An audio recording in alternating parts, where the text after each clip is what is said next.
The store had been quiet for the past hour, too quiet, leaving her alone with the persistent ache in her abdomen and thoughts she'd rather avoid. 5 minutes until closing, the intercom crackled, its artificial cheerfulness making her wince. Another day of missed sales targets. Another disappointed look from her supervisor tomorrow.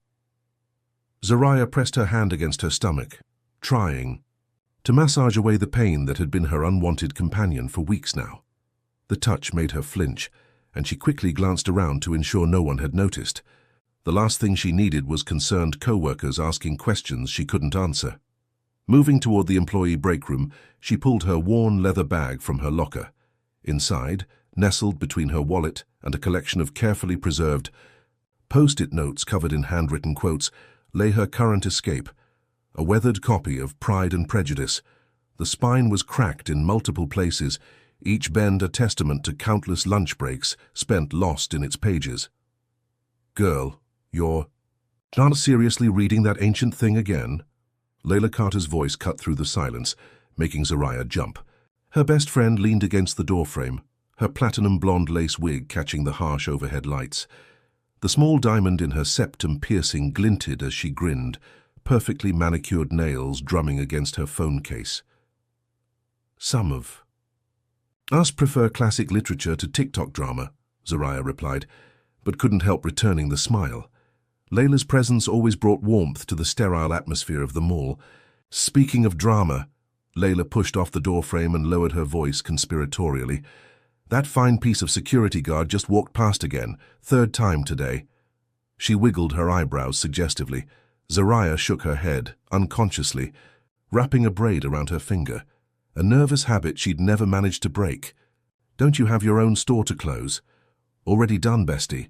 And don't change the subject. When are you going to let me set you up with my cousin's friend? He's got a good job, his own place." Layla's expression softened. "It's been 2 years since Marcus, Zariah. Not everyone's going to—" "Don't!" Zariah's voice was sharp enough to make Layla step back. The pain in her abdomen flared, as if responding to the mention of his name. "I'm sorry, I can't, not now." Layla reached out, squeezing her friend's shoulder. "I know, honey, I know." She paused, studying Zariah's face. "You're looking pale again. Have you eaten today?" "I'm fine." The lie came easily, practiced. Zariah had perfected the art of deflection, of pushing down pain until it became background noise. But lately the noise had grown too loud to ignore. "That's what you always say." Layla crossed her arms. "But I saw you holding your stomach earlier. Again, this isn't normal, Z. It's probably just stress." Zariah busied herself with gathering her things, avoiding her friend's concerned gaze. "The new sales quotas, you know how it is. Stress doesn't make you almost pass out in the stockroom." Layla pulled out her phone, fingers flying over the screen. "My cousin works at Riverside Medical Center. They have a new patient program, sliding scale payments. I'm texting you the number right now." Zariah's phone buzzed in her pocket. She thought about the stack of bills waiting at home, of the rent due next week, of the dreams of owning her own bookstore that seemed to drift further away with each passing month. "Layla, I can't afford—" "You can't afford not to," Layla cut her off. "What happens if you collapse during your shift? You think Karen, the supervisor, is going to keep you on if you become a liability?" She made air quotes around the last word. The truth of Layla's words hit hard. Zariah's hand drifted to her stomach again, pressing gently against the persistent ache. She thought of the notebook hidden under her bed, filled with story fragments and character sketches, dreams, put on hold while she struggled just to stay afloat. "Fine," she whispered, more to herself than to Layla. "I'll call tomorrow." Layla's face lit up. "Promise?" "Promise." Zariah managed a small smile, even as anxiety churned in her gut. "But right now, we need to leave before security starts doing their rounds." As they walked through the emptying mall, their footsteps echoing off polished floors, Zariah couldn't shake the feeling that something was about to change. Maybe it was the pain, sharper now than it had been that morning. Maybe it was the way her fingers trembled slightly as she clutched her bag closer, the familiar weight of her book pressing against her side like a talisman. Outside, Atlanta's summer evening wrapped around them like a warm blanket. Zariah paused, taking a deep breath of the humid air. Above the mall's entrance, stars were just beginning to emerge, tiny pinpricks of light fighting through the city's glow. "Text me when you get home," Layla called as she headed toward her car. "And don't you dare ghost that doctor's office." Zariah waved, watching until her friend's taillights disappeared into the stream of traffic. Then, alone in the growing darkness, she allowed herself a moment of vulnerability. Her hand pressed against her abdomen, fingers splaying wide as if they could somehow contain the pain that radiated outward. Tomorrow, she decided. Tomorrow she would make the call. Tomorrow she would face whatever this was, whatever change waited on the horizon. But for tonight, she had her books, her dreams, and the quiet company of her own thoughts. As she walked to her car, Zariah didn't notice the figure watching from the second-floor window of the medical center across the street. A tall man, in a white coat, rubbing his thumb against the face of an antique watch, unaware that his life was about to intersect with hers in ways neither of them could imagine. Riverside Medical Center's waiting room smelled of antiseptic and artificial lavender. Zariah sat rigidly in an uncomfortable plastic chair, her work name tag still pinned to her blouse. She'd scheduled the appointment during her lunch break, hoping to be back at Magnolia Fashion before anyone noticed her absence. Her fingers found their way to her braids, twisting one anxiously as she watched the wall clock tick past noon. The morning rush at the store had left her exhausted, and the pain in her abdomen seemed to pulse in time with her racing heart. Around her, other patients stared at phones or thumbed through dog-eared magazines, all avoiding eye contact in that peculiar way of strangers sharing space. "Miss Bennett?" The nurse's voice startled her. Zariah stood, smoothing her skirt with trembling hands. As she followed the nurse down the sterile hallway, she couldn't shake the feeling that she was making a mistake. The medical bills would set her back months, maybe years. Maybe the pain would just go away on its own. "Right in here." The nurse gestured to an examination room. "Dr. Rhodes will be with you shortly." Alone in the small room, Zariah perched on the edge of the examination table, the paper covering crinkling beneath her. Her eyes wandered over the anatomical posters on the walls, the neat stack of pamphlets about various conditions, anything to avoid thinking about the growing knot of anxiety in her chest. A gentle knock preceded the door opening, and Zariah's carefully maintained composure faltered for a moment. Dr. Callan Rhodes stood in the doorway, tall and imposing in his white coat, yet something about his presence felt almost hesitant. His blue-gray eyes met hers with an intensity that made her breath catch, though his expression remained professionally neutral. A neatly trimmed beard framed a face that seemed more suited to contemplation than small talk. "Miss Bennett?" His voice was soft, with an underlying warmth that seemed to fill the small room. "I'm Dr. Rhodes." Zariah nodded, unable to find her voice for a moment. She watched as he settled onto the rolling stool, noticing how he unconsciously rubbed his thumb across the face of an antique watch on his wrist. The gesture was oddly human, a crack in his professional veneer. "What brings you in today?" he asked, eyes scanning her chart before returning to her face with that same quiet intensity. "I've been having pain," Zariah began, then stopped, unsure how to describe the constant ache that had become her unwanted companion. "In my abdomen. For a few weeks now." Dr. Rhodes leaned forward slightly, his expression shifting from professional interest to something deeper. "Can you describe the pain for me?" As Zariah detailed her symptoms, she found herself sharing more than she'd intended. The almost fainting, spell at work, the sleepless nights, the way she'd been avoiding certain movements. Dr. Rhodes listened with complete attention, making notes but never breaking eye contact for long. "Have you experienced any similar symptoms before?" he asked, setting down his pen. "No, Zariah hesitated, then admitted, "I haven't seen a doctor in a while. The costs—" She trailed off, embarrassed. Something flickered across Dr. Rhodes's face, not pity but understanding. "We have programs that can help with that," he said quietly. "The important thing is that you're here now." He stood, and Zariah noticed how he seemed to fill the small room, not just physically but with a kind of contained energy. "I'd like to perform a basic examination, if that's all right." Zariah nodded, trying to ignore the way her heart rate picked up as he approached. His hands were warm through his latex gloves as he gently pressed against her abdomen, asking about pain levels. She winced at a particularly tender spot, and he immediately eased the pressure. "I'm sorry," he murmured, and something in his tone made her look up. For a brief moment, their eyes met, and Zariah saw something vulnerable flash across his features, gone so quickly she might have imagined it. "There are several possibilities we need to rule out," Dr. Rhodes said, stepping back and removing his gloves. "I'd like to run some tests." He paused, rubbing his thumb across his watch again. "Are you available to do them today?" Zariah thought. Of the store, of Karen's disapproving frown, of the sales targets she was already struggling to meet. I should get back to work." "Ms. Bennett, Zariah," he said, and the use of her first name sent an unexpected shiver down her spine. "I understand the pressures of work, but your health needs to be a priority." Something in his voice made her think he understood more than just work pressure. She found herself studying his face, noting the slight shadows under his eyes, the way his shoulders carried tension, even as he maintained his professional demeanor. "Okay," she agreed softly. "I'll stay." Relief flickered across his features. He began explaining the tests he wanted to run, his voice steady and reassuring. Zariah found herself relaxing slightly, drawn in by his careful explanations and gentle manner.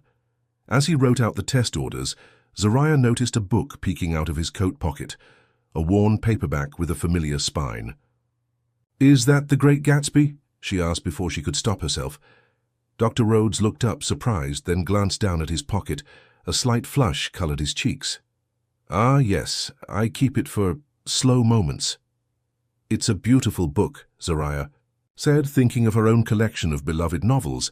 "Sad but beautiful. So we beat on, boats against the current," he quoted softly, then seemed to catch himself, clearing his throat. "The nurse will be in shortly to take you for the tests. Try not to worry. We'll figure this out." He stood to leave, but paused at the door. "Ms. Bennett, thank you for coming in today. It was brave."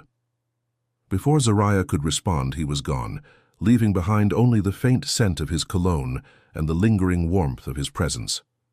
She sat there, processing the encounter, until the nurse returned to escort her to radiology. Hours later, as she finally drove home in the gathering dusk, Zariah couldn't stop thinking about Dr. Rhodes's eyes, how they seemed to see past her careful defenses, past the smile she wore like armor. She thought about the book in his pocket, the antique watch he kept touching, the gentleness of his hands. Her phone buzzed with a text from Layla. "How'd it go?" "Spill everything." Zariah started to type a response, then stopped. How could she explain what had happened today? How could she describe the way Dr. Rhodes had made her feel seen for the first time in years? How could she admit that, despite her best efforts to keep her walls up, something about him had slipped past her defenses? Instead, she simply wrote, "It went fine. Tests tomorrow." But as she pulled into her apartment complex, Zariah knew nothing was fine. Nothing was the same. And the strange flutter in her chest had nothing to do with her medical condition. In his office across town, Dr. Callan Rhodes sat at his desk, staring at the test orders he'd written for Zariah Bennett. His thumb moved absently across his grandfather's watch as he thought about her quiet strength, the way she'd noticed his book, the flash of literary understanding in her eyes. He'd broken his own rule today, using her first name, allowing a moment of unprofessional connection. He pulled The Great Gatsby from his pocket, but instead of opening it, he just held it, remembering the way she'd smiled when she recognized it. For the first time in years, the weight of his past felt a little lighter, and he wasn't sure what to do with that feeling. Morning sunlight streamed through the windows of Magnolia Fashion, casting long shadows across empty aisles.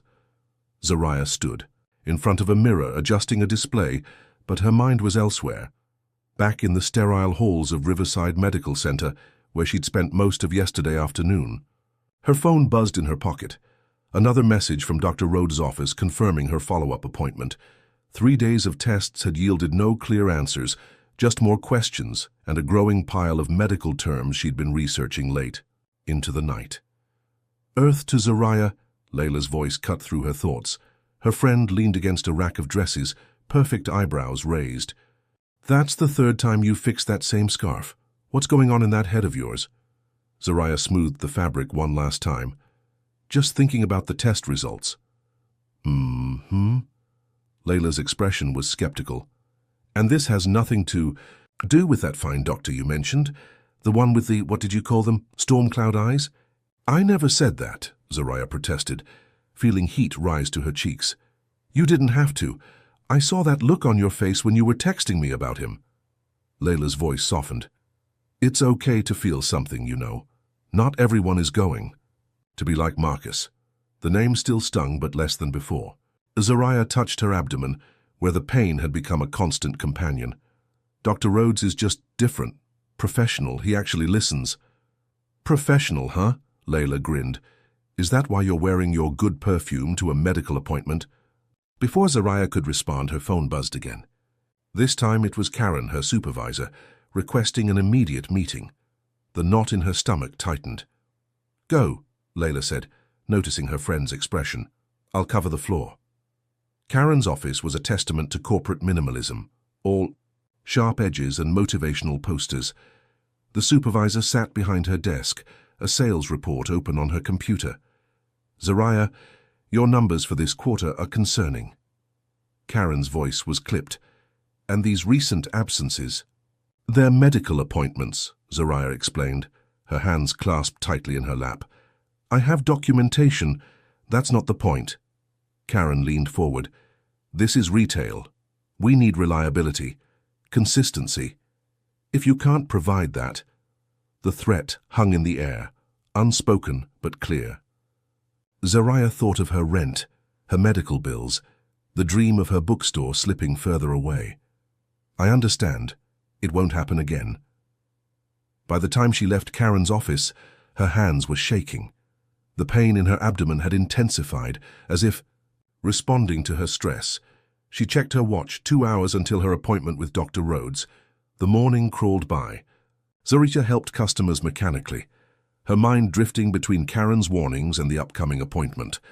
Finally, her lunch break arrived, and she hurried to her car. Riverside Medical Center looked different in the daylight, less intimidating, somehow. As Zariah walked through the automatic doors, she caught her reflection in the glass. She had worn her good perfume, she realized, with a mix of embarrassment and defiance. The waiting room was busier today. Zariah found an empty chair and pulled out her worn copy of Pride and Prejudice, but the words blurred on the page. Her phone buzzed with a text from Layla. Get it, girl, but also get better. Ms. Bennett? She looked up to find Dr. Rhodes himself standing in the doorway, not a nurse this time. He looked tired, she noticed, but his eyes brightened when they met hers. That same intensity was there, carefully contained behind professional distance. I thought we could discuss your results directly in my office, he said, as he led her down the hallway. His thumb brushed against his antique watch, a gesture she was beginning to recognize as a sign of tension. His office was unexpected. Warm woods and soft lighting, with medical texts sharing shelf space with classic literature. A worn leather armchair sat across from his desk, more comfortable than the usual examination room seating. Please sit, he gestured to the chair. As she settled in, he moved to close the door but paused. Would you prefer it open? The consideration in the question made something flutter in her chest. Closed is fine. Dr. Rhodes sat behind his desk, but instead of opening her file immediately, he studied her face. How are you feeling today, truthfully? The question, asked with such genuine concern, almost undid her. Zariah felt tears threatening and blinked them back. I'm tired, she admitted. The pain is worse when I'm stressed, and today... What happened today? His voice was soft, encouraging. Before she could stop herself, Zariah found herself telling him about Karen, about the sales targets, about the pressure of maintaining appearances while feeling like she was crumbling inside. Dr. Rhodes listened without interrupting, his expression thoughtful. That's a heavy burden to carry alone, he said when she finished. His hands moved to the watch again, and for a moment he seemed lost in thought. Sometimes we push ourselves to maintain an image of strength, even when asking for help would be the stronger choice. Something in his tone made Zariah wonder if he was speaking from experience. "Is that why you came to Atlanta?" The question slipped out before she could stop it. Surprise flickered across his features, followed by something darker. "What makes you ask that?" "Just the way you said it, like you understand." Zariah watched as he absently rubbed his thumb across the watch face. "That watch, it means something to you, doesn't it?" Dr. Rhodes looked down at the timepiece, as if seeing it anew. "It was my grandfather's. He taught me that healing isn't just about medicine. It's about seeing people, really seeing them." He cleared his throat, professional demeanor sliding back into place. "But we should discuss your test results." As he explained the findings, or lack thereof, Zariah found herself studying him. The way his shoulders carried tension, the careful precision of his movements, the moments when his professional mask slipped to reveal something vulnerable underneath. "I'd like to run one more series of tests," he said, writing on a prescription pad. "And I'm going to recommend some stress management techniques. The mind and body are more connected than we often realize." Their fingers brushed as he handed her the prescription, and for a moment, neither moved. The air seemed to thicken with unspoken words. "Thank you," Zariah said softly, breaking the spell, "for listening, for caring." "It's my job to care," he replied, but his eyes said something different. Later, in the parking lot, Zariah sat in her car holding the prescription. Dr. Rhodes's handwriting was neat, precise, just like him. But she kept thinking about the way his office smelled of old books and coffee, how his voice softened when he spoke about his grandfather, the moment. Their fingers touched. Her phone buzzed. Layla again. "Details, now!"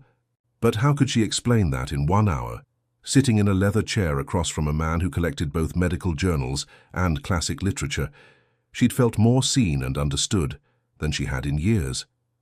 In his office, Dr. Callan Rhodes stood at his window watching Zariah's car pull away. His thumb moved across his grandfather's watch, an unconscious gesture of anxiety. He should transfer her case to another doctor. It would be the professional thing to do, the safe thing. Instead, he found himself reaching for The Great Gatsby in his pocket, opening to a random page. They slipped briskly into an intimacy from which they never recovered. He closed the book quickly, but the words lingered, echoing with uncomfortable truth. The mall's food court buzzed with typical Saturday afternoon chaos, but Zariah barely noticed. She sat alone at a corner table, her untouched lunch growing cold as she stared at the medical bills spread before her. The numbers seemed to blur together, each total larger than the last. Her phone lit up with a notification, another appointment reminder from Riverside Medical Center. 5 visits in 2 weeks. Each one adding to the mounting debt. But it wasn't the financial strain that made her heart race. It was the thought of seeing Dr. Rhodes again. "Girl, you look like you're about to have a breakdown." Layla appeared, dropping into the chair across from her. Today's wig was a stunning auburn, framing her concerned expression. "Talk to me." Zariah pushed the bills aside. "I'm fine." "That's what you said last time, right before you almost passed out in the stockroom." Layla reached across the table, taking her friend's hand. "Your hands are freezing. Have you eaten anything today?" Before Zariah could answer, a sharp pain shot through her abdomen. She gasped, doubling over, knocking her water bottle to the floor. The sound of it hitting the tiles seemed distant, drowned out by the rushing in her ears. "Zariah!" Layla's voice came from far away. "Someone call an ambulance." "No!" Zariah managed through clenched teeth. "No ambulance. I can't afford—" "Shut up about money for once," Layla snapped, already dialing. "Wait, isn't your doctor's office in this mall?" Riverside Medical Center's urgent care entrance was mercifully close. Layla half-carried Zariah through the doors, her designer heels clicking against the linoleum. "My friend needs help," she announced to the startled receptionist. "Where's Dr. Rhodes?" "I don't need—" Zariah started to protest, but another wave of pain cut her off. "Dr. Rhodes is with a patient," the receptionist began, but a familiar voice interrupted. "I heard my name?" Dr. Rhodes emerged from a hallway, his expression shifting from professional inquiry to intense concern as he saw Zariah. "Get her into room 3 now." The next few minutes passed in a blur of movement and voices. Zariah found herself on an examination table, the paper crinkling beneath her as nurses took her vitals. Through it all, she was acutely aware of Dr. Rhodes's presence, his quiet authority as he gave orders, the gentle pressure of his hands as he examined her abdomen. "The pain is worse?" he asked, his blue-grey eyes searching her face. Zariah nodded, unable to speak. She watched as he rubbed his thumb across his grandfather's watch, thinking furiously.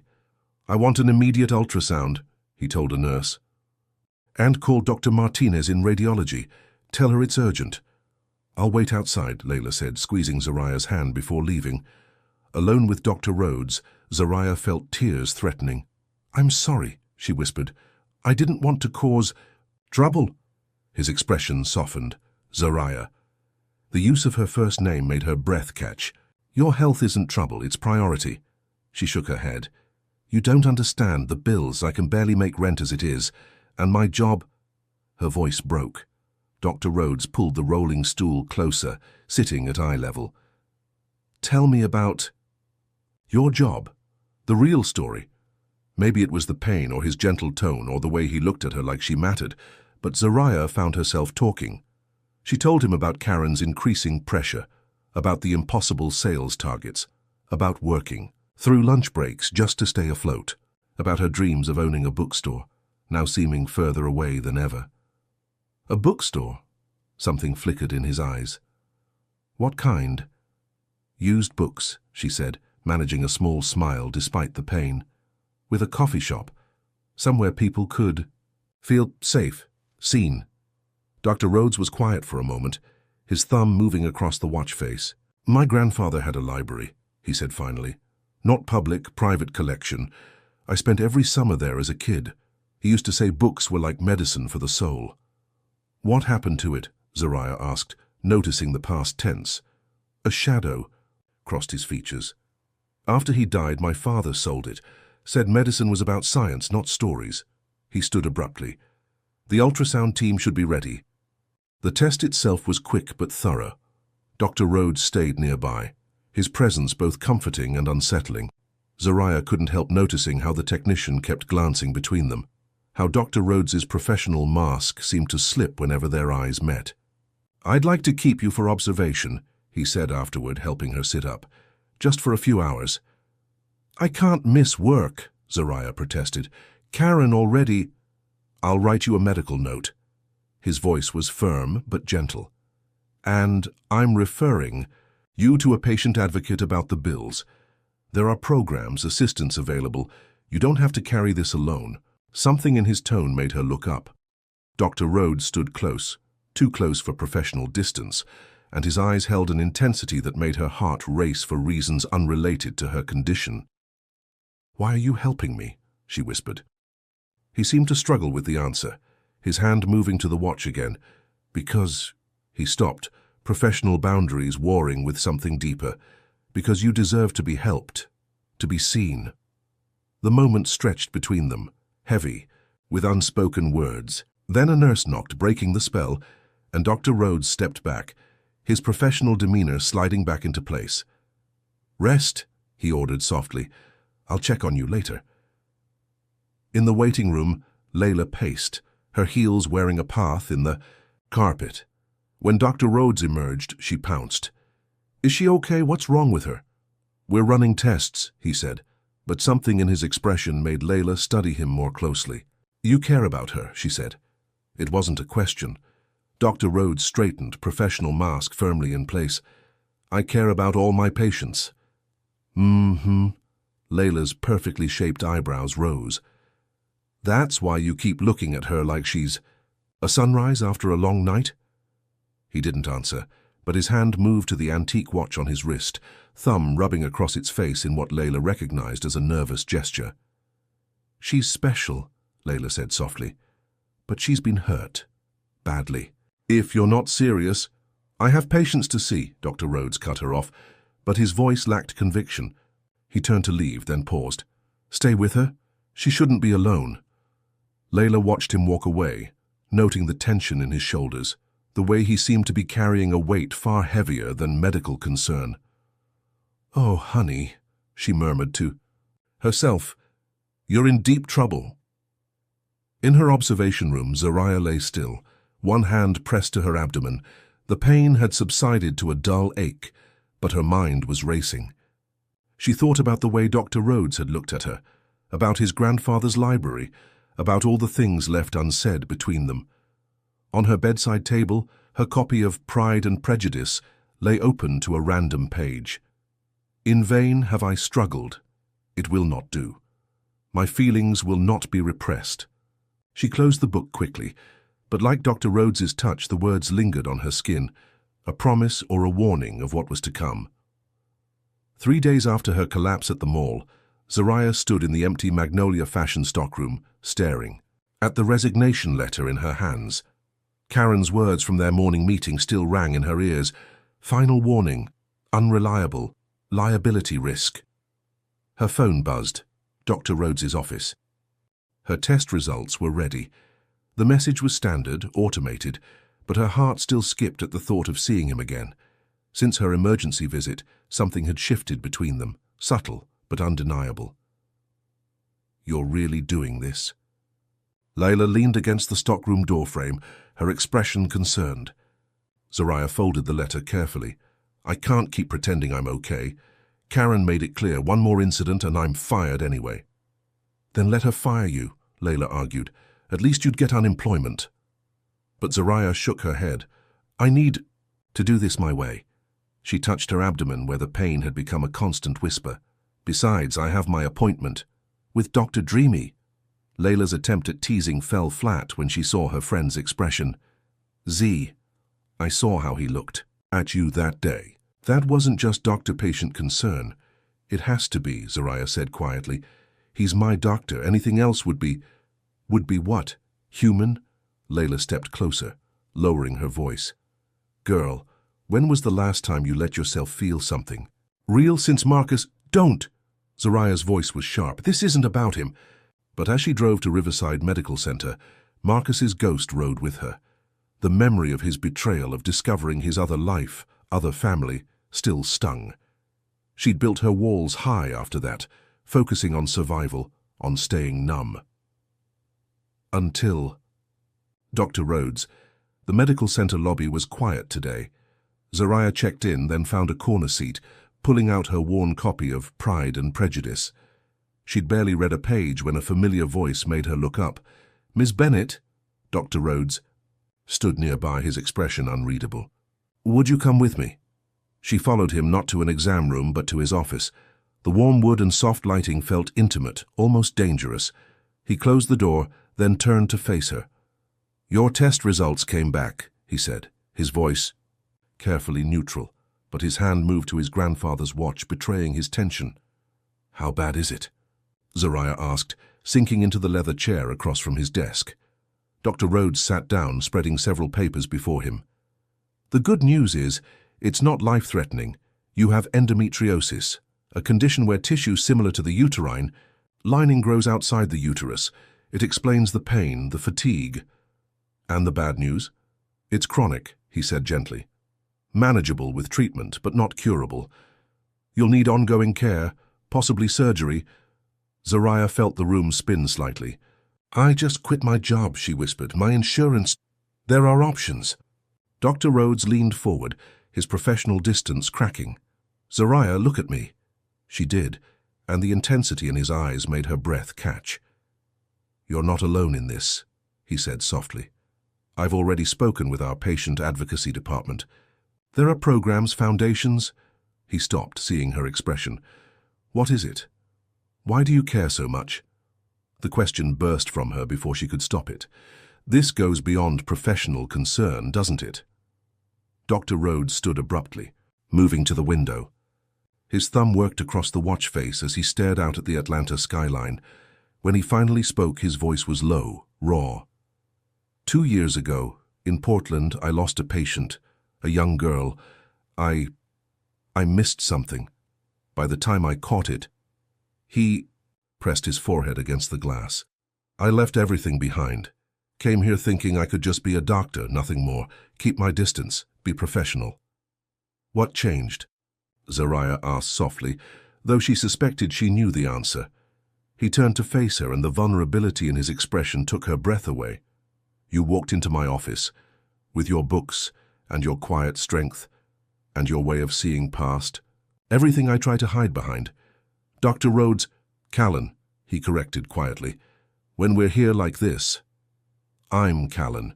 The use of his first name changed something in the air between them. Zariah stood, drawn toward him like a tide to shore. This is dangerous, she whispered. I know. His voice was rough. I should transfer your care to another doctor. It would be the proper thing to do. Is that what you want? Their eyes met, and in that moment, all pretense fell away.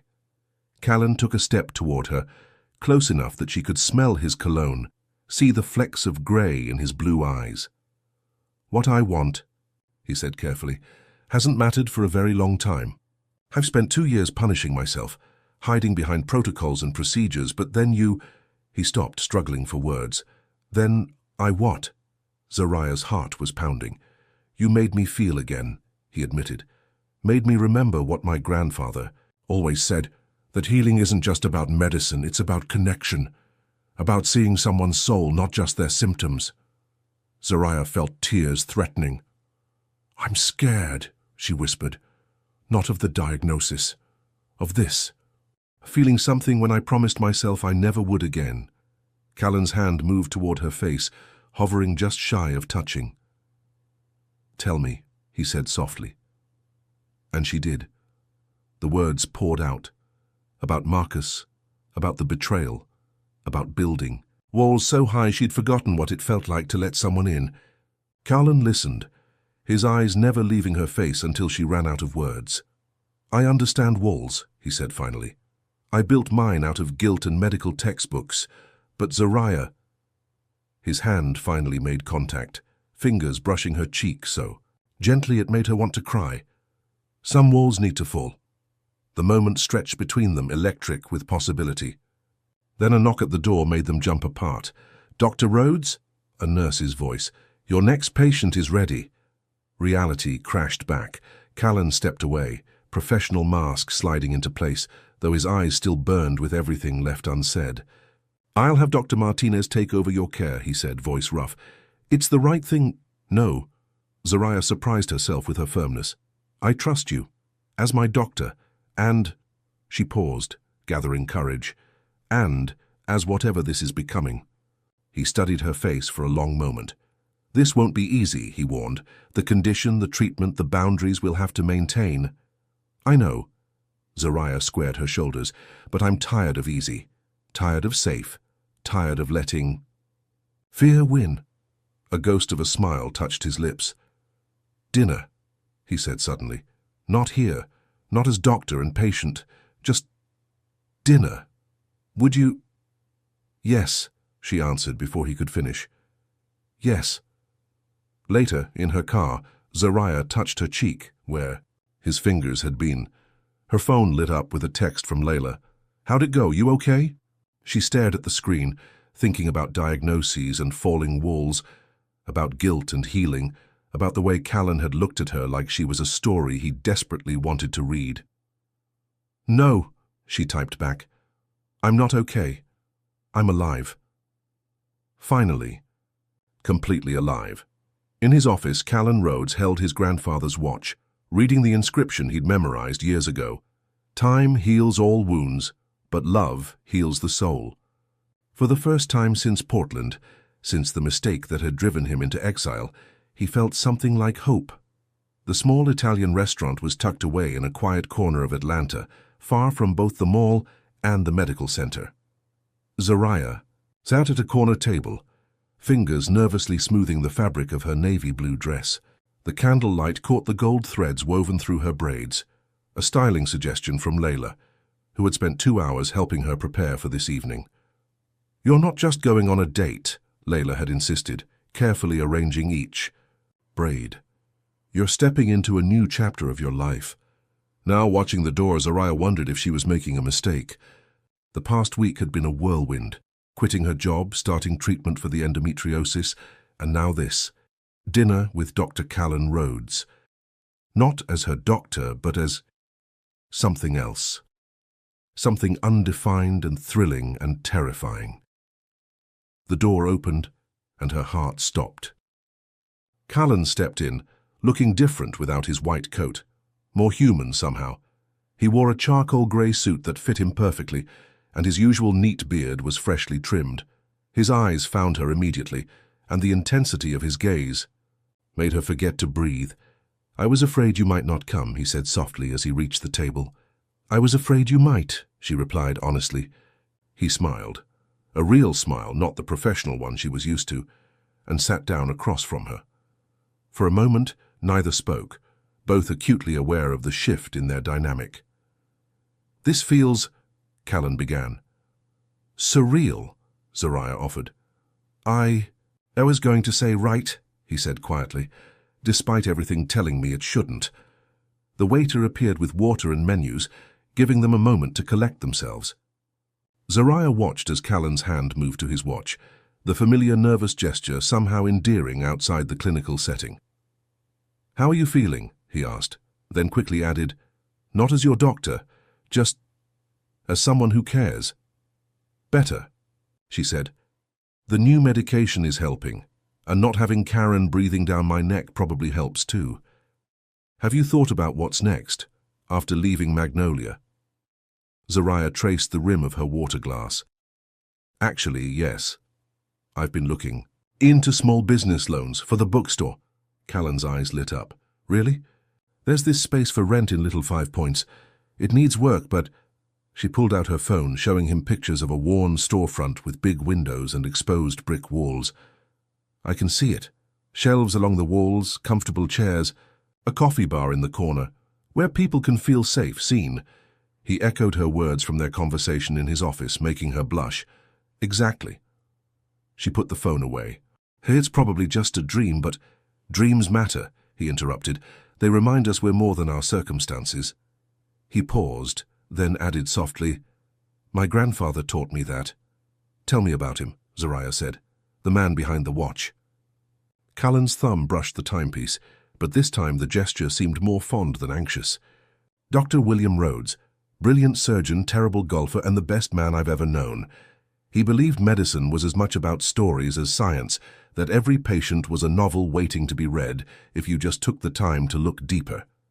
Is that why you keep literature in your office?" "Partly," he smiled.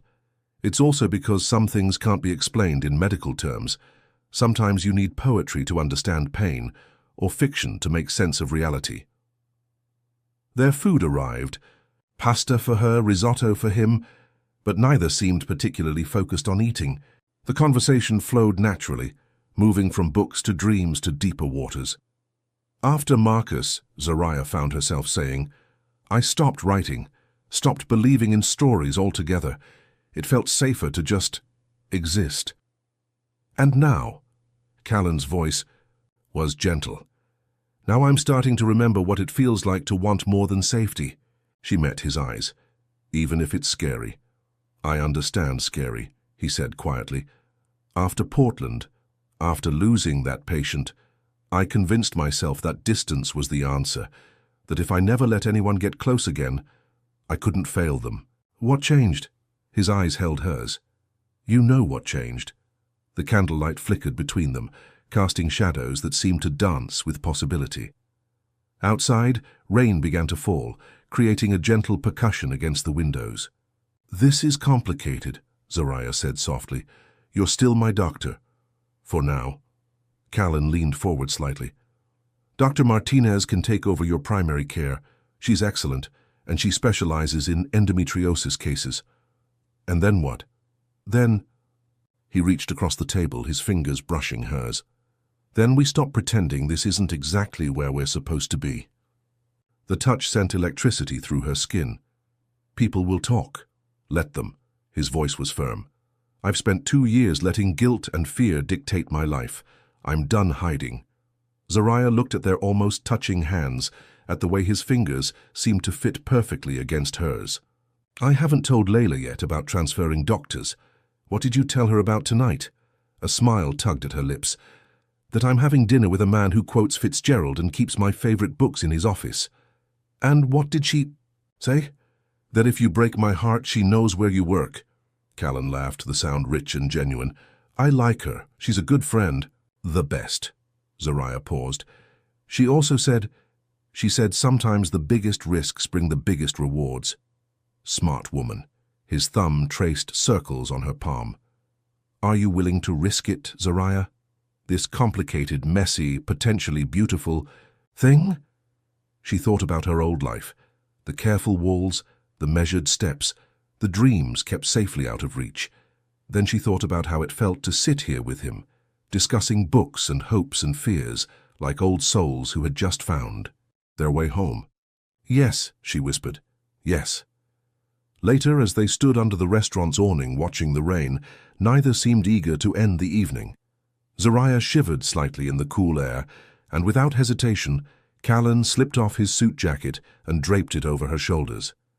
My car's just there, he said, pointing to a dark blue sedan. Let me drive you to yours. Such a gentleman, she teased, but her voice was soft. My grandfather would accept nothing less. They ran through the rain together, laughing like teenagers. At her car they paused, protected from the downpour by a large oak tree. Water dripped from its leaves, creating a private curtain around them. Zariah, Callan said quietly, reaching up to brush a raindrop from her cheek. I want to do this right. Take it slow.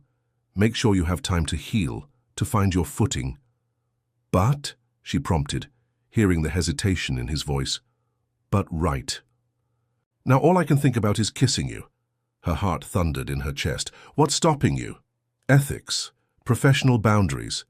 The fact that technically for a few more days I'm still your doctor. Callan? Yes? Stop thinking like a doctor. He smiled, that real, unguarded smile that made her knees weak, and then his lips were on hers, soft and sure and tasting of possibility. His hands cradled her face like she was something precious, something rare, and she felt decades of fear and doubt melt away in the rain. When they finally parted, both slightly breathless, Callan rested his forehead against hers. Well, he murmured, I suppose that settles the question of transferring you to Dr. Martinez. Zariah laughed, the sound mixing with the rainfall. I suppose it does. In her car later, still wearing his jacket, she touched her lips and smiled. Her phone lit up with a text from Layla. Details, now. But how could she explain that in one evening over pasta and candlelight? She'd rediscovered not just the possibility of love, but the courage to dream again. And in his car, Callan Rhodes held his grandfather's watch, reading the inscription one more time. But tonight, the words didn't feel like a reminder of past failures. They felt like a promise of future healing, for both of them. 2 weeks had passed since the rainy night kiss, and Zariah stood in the empty storefront in Little 5 Points, surrounded by dust motes dancing in the morning light. The exposed brick walls held decades of stories, and the large windows promised natural light perfect for reading corners. Despite its current state of disrepair, she could see the potential, just as she'd seen the potential in herself when she'd finally chosen to be brave. You're really serious about this place, aren't you? Layla walked through the space, her designer boots leaving prints in the dust. It's going to need a lot of work. I know. Zariah ran her hand along a worn wooden beam. But look at these, bones, the character. It just needs someone to believe in it. Like someone believed in you? Layla's knowing smile made Zariah blush. Before she could respond, her phone buzzed with a text from Callan. Busy day at the clinic, rain check on lunch, make it up to you with dinner? Her heart did a small flip as she typed back, only if you bring that copy of Gatsby, you're always carrying. His response came quickly. Deal, 7 p.m. You're glowing, Layla observed. He's good for you. He's... Zariah paused, searching for words. He sees me, really sees me.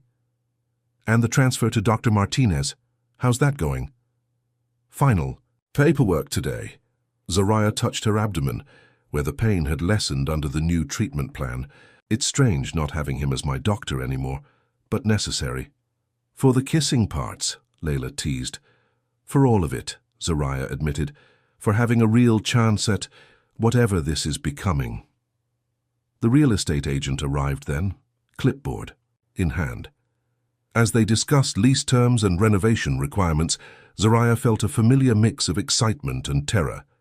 This was it, her dream taking physical form, with all its risks and possibilities. Later that afternoon, she walked into Riverside Medical Center for her appointment with Dr. Martinez. The familiar halls felt different now, charged with new meaning. As she passed Callan's office, the door opened and he stepped out. Their eyes met, and for a moment, the busy hallway fell away.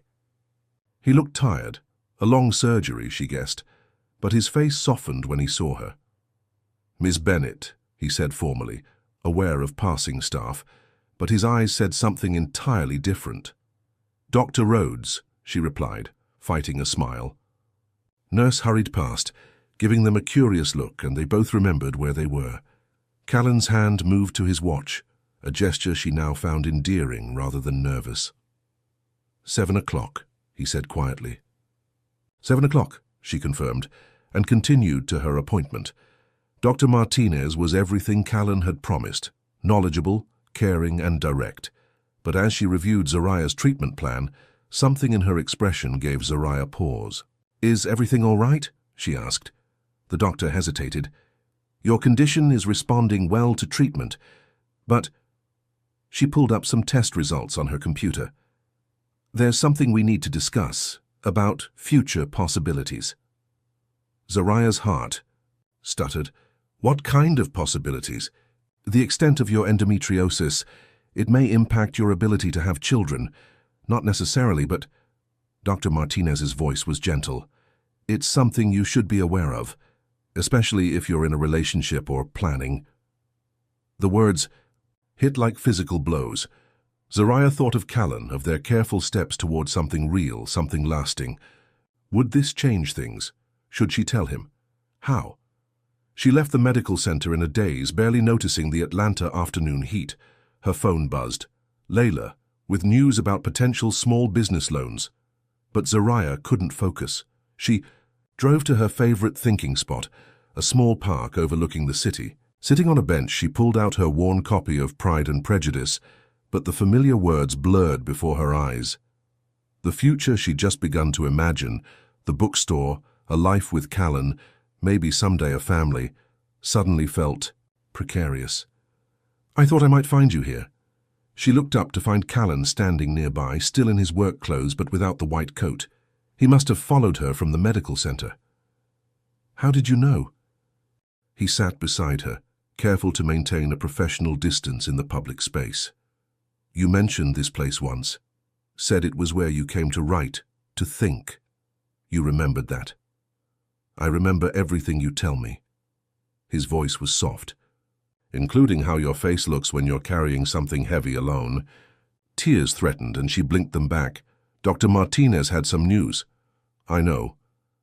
At her surprised look, he added, "Not the details, doctor-patient confidentiality, but I saw the test markers when I transferred your care." "Why didn't you say something?" "Because it wasn't my place anymore. As your doctor, or—" he paused, "or as someone who's falling in love with you." The words hung in the air between them, both an admission and a question. Zariah's heart raced. "I might not be able to have children," she whispered.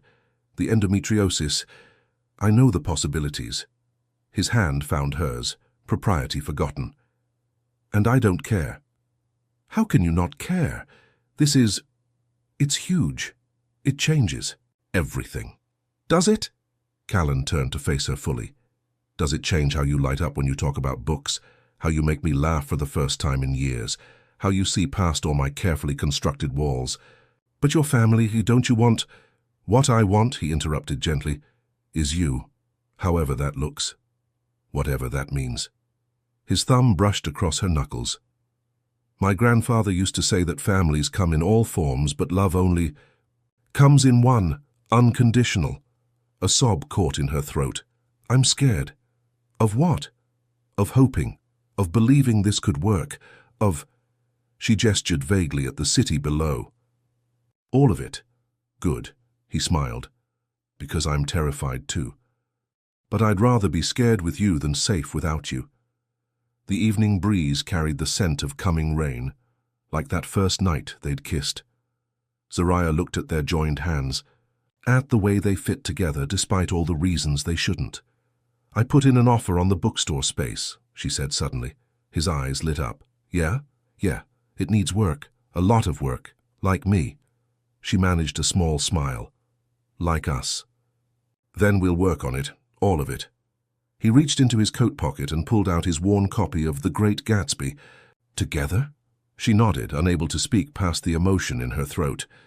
Callan opened the book to a random page and began to read softly, his voice carrying across the park as the sun set over Atlanta. Below them, the city lights began to twinkle. On each one a tiny beacon of hope in the gathering dusk. And somewhere in the distance thunder rolled. Not a warning this time, but a reminder of that first rainy night when they'd chosen to be brave together.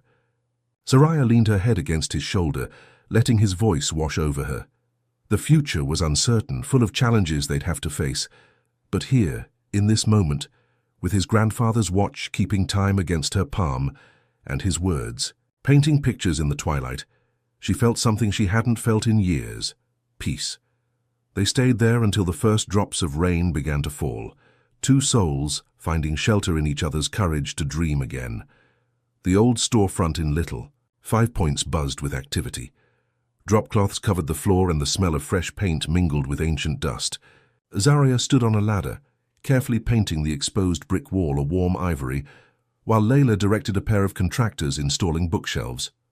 A little to the left, Layla called out, her platinum wig replaced with a practical bandana. No, my left. Through the front windows, morning sunlight streamed in, catching the gold threads in Zariah's braids and the sparkle of hope in her eyes. The loan had come through last week, and with it, her dreams had begun taking physical form. Her phone chimed with a text from Callan. Surgery running late. Still on for helping with the painting tonight. She smiled, typing back, If you're not too tired, these walls won't paint themselves. Nothing could keep me away, not even Mrs. Peterson's gallbladder. A warmth that had nothing to do with physical exertion spread through her chest. In the month since their conversation in the park, since his quiet declaration of love despite her fears about the future, something had shifted between them. Their relationship had deepened, grown roots in the fertile soil of shared dreams and honest vulnerability. Earth to Zariah, Layla's voice cut through her thoughts. Girl, you're about to drip paint on those gorgeous hardwood floors we just restored. Zariah blinked, quickly catching the errant drop. Sorry, got distracted. Thinking about your doctor. Layla wiggled her eyebrows. The way you two look at each other should be illegal in at least 3 states. He's not my doctor anymore, Zariah reminded her, but couldn't hide her smile. No, he's just the man who looks at you like you hung the moon and stars. Layla's expression softened. I haven't seen you this happy in years. Before Zariah could respond, the bell above the door chimed. A delivery man entered, carrying a large package. Delivery for Zariah Bennett. She climbed down from the ladder, wiping her hands on her paint-stained jeans. The package was heavy, wrapped in brown paper and tied with twine. There was no return address. Secret admirer. Layla peered over her shoulder as Zariah carefully unwrapped it. Inside was an antique brass lamp, its green glass shade slightly worn but beautiful. A note fell from the wrapping. Every bookstore needs proper reading light. This one sat on my grandfather's desk for 40 years. Now it belongs where stories will find new life. See. Tears pricked at Zariah's eyes as she ran her fingers over the lamp's aged brass. She knew what this meant, this piece of his past, his grandfather's legacy, given to her dream. Okay, Layla said quietly. That man is officially too good to be true. The rest of the morning passed in a blur of painting and planning. By early afternoon, Zariah's arms ached, and her clothes were speckled with ivory paint, but the walls were beginning to transform. The contractors had finished installing the first set of bookshelves, their dark wood gleaming against the freshly painted brick. She was setting up Callan's lamp on what would become the reading nook, when her phone buzzed. Dr. Martinez's. Office. Her heart skipped. The latest test results. Hello? Miss Bennett? Dr. Martinez would like to see you this afternoon if possible. Regarding your recent tests. The familiar anxiety crept in, but it felt different now. Less overwhelming. She wasn't facing it alone anymore. I can come at 4. After ending the call, she texted Callan, appointment with Martinez at 4. Results. Jarin? His response was immediate. Want me to come? She hesitated, then typed, yes. At Riverside Medical Center, Zariah sat in Dr. Martinez's waiting room, trying not to fidget. When Callan arrived, still in his surgical scrubs, with his hair slightly disheveled, her heart did that familiar flip. Hey, he said softly, sitting beside her. In public, they maintained professional distance, but his presence alone was comforting. Dr. Martinez's office was bright and modern, so different from Callan's warm, book-filled space. The doctor smiled as they entered, her expression giving nothing away. Miss Bennett, Dr. Rhodes, she nodded to them both. Please sit. Zariah felt Callan's quiet strength beside her as Dr. Martinez pulled up the test results. Under the desk, his hand found hers. The treatment is working better than expected, Dr. Martinez began. The inflammation has decreased significantly, and the pain should continue to improve. Relief flooded through Zariah. And the other concerns? That's actually why I called you in. Dr. Martinez's smile widened slightly. The damage isn't as extensive as we initially feared. With continued treatment and careful monitoring, there's no reason you couldn't have children in the future. If that's something you want. The words took a moment to sink in. Zariah felt Callan's hand tighten on hers, heard his sharp intake of breath. Of course, Dr. Martinez continued, we'll need to continue monitoring, and any future pregnancy would be considered high risk. But it's possible, more than possible. Later, in the medical center parking lot, the Atlanta sunset painting the sky in shades of hope, Zariah finally let the tears fall. Callan pulled her into his arms, professional boundaries forgotten. You okay? He murmured into her hair. I didn't realize, she whispered against his chest. I didn't realize how much I wanted the possibility until I thought it was gone. He pulled back slightly, brushing away her tears with gentle fingers. Whatever possibilities come, whatever path this takes, I'm here, all in. Even if, he interrupted firmly. Remember what I said? Unconditional. She reached up, touching his face where his beard was starting to show signs of gray. I love you, she said simply. It was the first time she'd said the words out loud. His eyes softened, and she watched the walls around his heart, built from guilt and fear after Portland, crumble completely. I love you too, he whispered, every complicated, beautiful piece of you. They drove separately to the bookstore, him still in scrubs, her in paint-stained clothes. The evening light filtered through the windows, catching the dust motes and making them dance like stars. Callan stood in the center of the space, taking it all in. It's really happening, he said, wonder in his voice. It is. Zariah showed him the shelves, the reading nook where his grandfather's lamp now sat. Though I still need to figure out what to call it. He was quiet for a moment, then said softly, Second chances. What? The bookstore. He gestured around them. That's what this is, isn't it? For the books, for you, for... He touched his grandfather's watch. For all of us. Zariah felt something settle in her chest, like the last piece of a puzzle clicking into place. Second chances, books and coffee, she said, testing the words. Perfect. He pulled her close, careful of the wet paint. Just like you. They stayed there as evening fell, planning and dreaming. Callan insisted on helping paint despite his long surgery day, and soon his scrubs were as paint-spattered as her clothes. Near midnight, they sat on the floor of what would become the reading nook, sharing takeout Chinese food by the light of his grandfather's lamp. Outside, Atlanta hummed with nightlife, but in here they had created their own world, a world of books and healing, of second chances and first loves. "Tell me a story," Zariah said softly, leaning against him. Callan smiled, pulled out his ever-present copy of Gatsby, and began to read. His voice mixed with the city sounds, creating a melody of possibility. They were building something here, brick by brick, word by word. A bookstore, a relationship, a future, and like the books that would soon fill these shelves, their story was just beginning. The evening before Second Chance's Books and Coffee's grand opening, Zariah stood amid towers of newly arrived books, breathing in their promise. The store had transformed from a dusty shell into something magical. Warm ivory walls, gleaming wooden shelves, and cozy reading nooks illuminated by Callan's grandfather's lamp. Her phone buzzed with a message from Layla. "Final decorations. Hard done. This place is going to blow people's minds tomorrow." Zariah smiled, looking at the hand-lettered quote Layla had painted above the main reading area. "Every story deserves a second chance."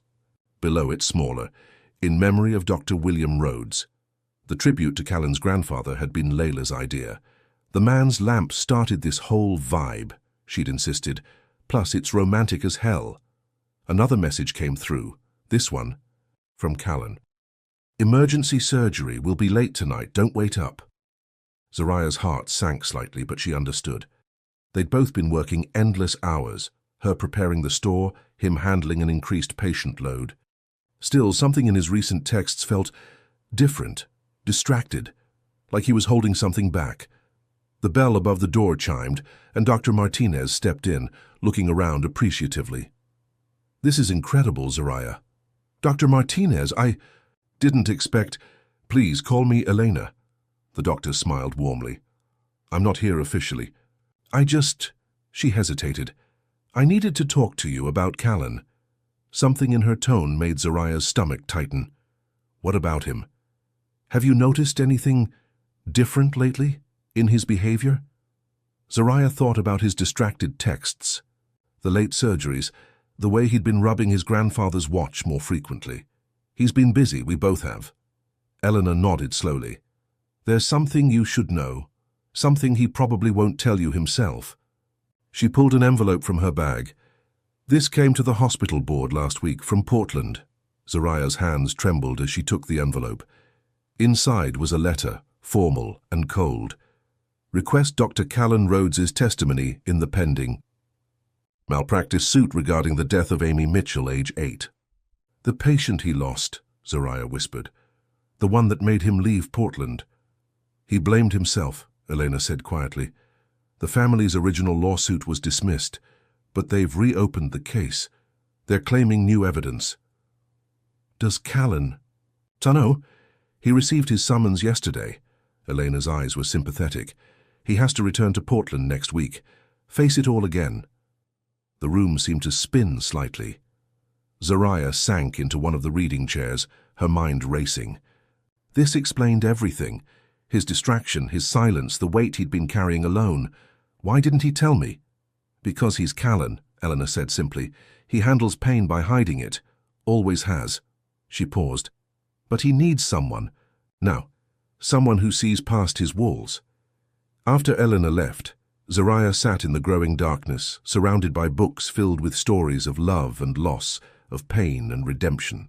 Outside, Atlanta's evening traffic created a symphony of urban life, but inside she could hear only her heartbeat and the echo of unspoken fears. Her phone lit up, Callan again. "Surgery finished. Still at hospital. Need to review some files." She stared at the message, seeing now what he wasn't saying, hearing the pain behind the professional words. Without thinking too hard about it, she grabbed her keys and drove to Riverside Medical Center. The night shift staff knew her now, offered quiet nods as she made her way to Callan's office. The door was open slightly, warm light spilling into the darkened hallway. She found him at his desk, surrounded by open medical files. His tie was loosened, his hair disheveled from running his fingers through it. The antique watch sat before him, its face reflecting the desk lamp's glow. "You should have told me," she said softly. He didn't look up, but his hand moved to the watch. That familiar, anxious gesture. "How did you find out?" Elena came to the store. Zariah stepped inside, closing the door. The Portland case, the little girl. Amy, he said quietly. Her name was Amy. Tell me about her. Now he did look up, his eyes haunted. I can't. I haven't. Not since it happened. Try. She moved closer, perching on the edge of his desk. Please. For a long moment, only the hum of the hospital's night rhythm filled the silence. Then slowly, like ice breaking in spring, words began to flow. She loved butterflies, he said, his voice rough. Had them painted on her hospital room walls. I promised her— He stopped, swallowed hard. I promised her she'd see real ones when she got better. Zariah waited, her heart aching. I missed something. In her blood work, a simple thing. By the time I caught it— His fingers traced the watch face. My grandfather always said healing was about seeing the whole story. I got focused on one chapter and missed the signs that— She reached out, covering his hand with hers. You were her doctor, Callan, not God. Try telling that to her parents. Bitterness crept into his voice. They lost their only child because I was too confident, too sure of my diagnosis to double-check. And you've been punishing yourself ever since. Wouldn't you? Yes, she said honestly. But I'd hoped someone would love me enough to help me stop. His eyes met hers, vulnerable and afraid in a way she'd never seen.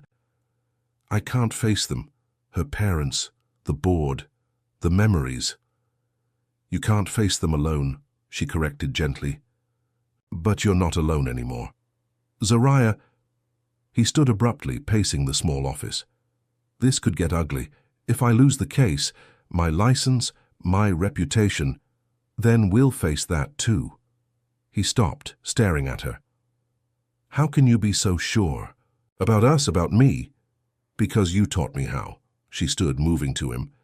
You showed me that love isn't about being perfect. It's about being present, being real. Her hands framed his face. You've been carrying this guilt, this fear for so long. Let me help you set it down. I'm supposed to be strong, he whispered. Be the one who helps others. You are strong. And now it's your turn to be helped. She kissed him softly. I'm coming to Portland with you. The store, the opening, can wait. Layla can handle it. I can't ask you to— You're not asking, I'm telling. She smiled slightly. Someone once told me that healing isn't just about medicine. It's about seeing someone's soul. Tears filled his eyes as he recognized his grandfather's words. I'm scared, he admitted. Good, she echoed his words from months ago. Because I'm terrified too, but I'd rather face fear with you than safety without you. He pulled her close, burying his face in her hair. They stood like that for a long time, holding each other in the quiet office, while outside, the city continued its eternal dance of light and shadow. Finally, Callan pulled back slightly. There's something else you should know. He picked up his grandfather's watch, turning it over to reveal an inscription she'd never seen. Time heals all wounds, but love heals the soul. That's beautiful, she whispered. He gave it to me the day I graduated medical school. Said it would remind me that medicine isn't just science, it's humanity. His voice caught. I forgot that after Amy.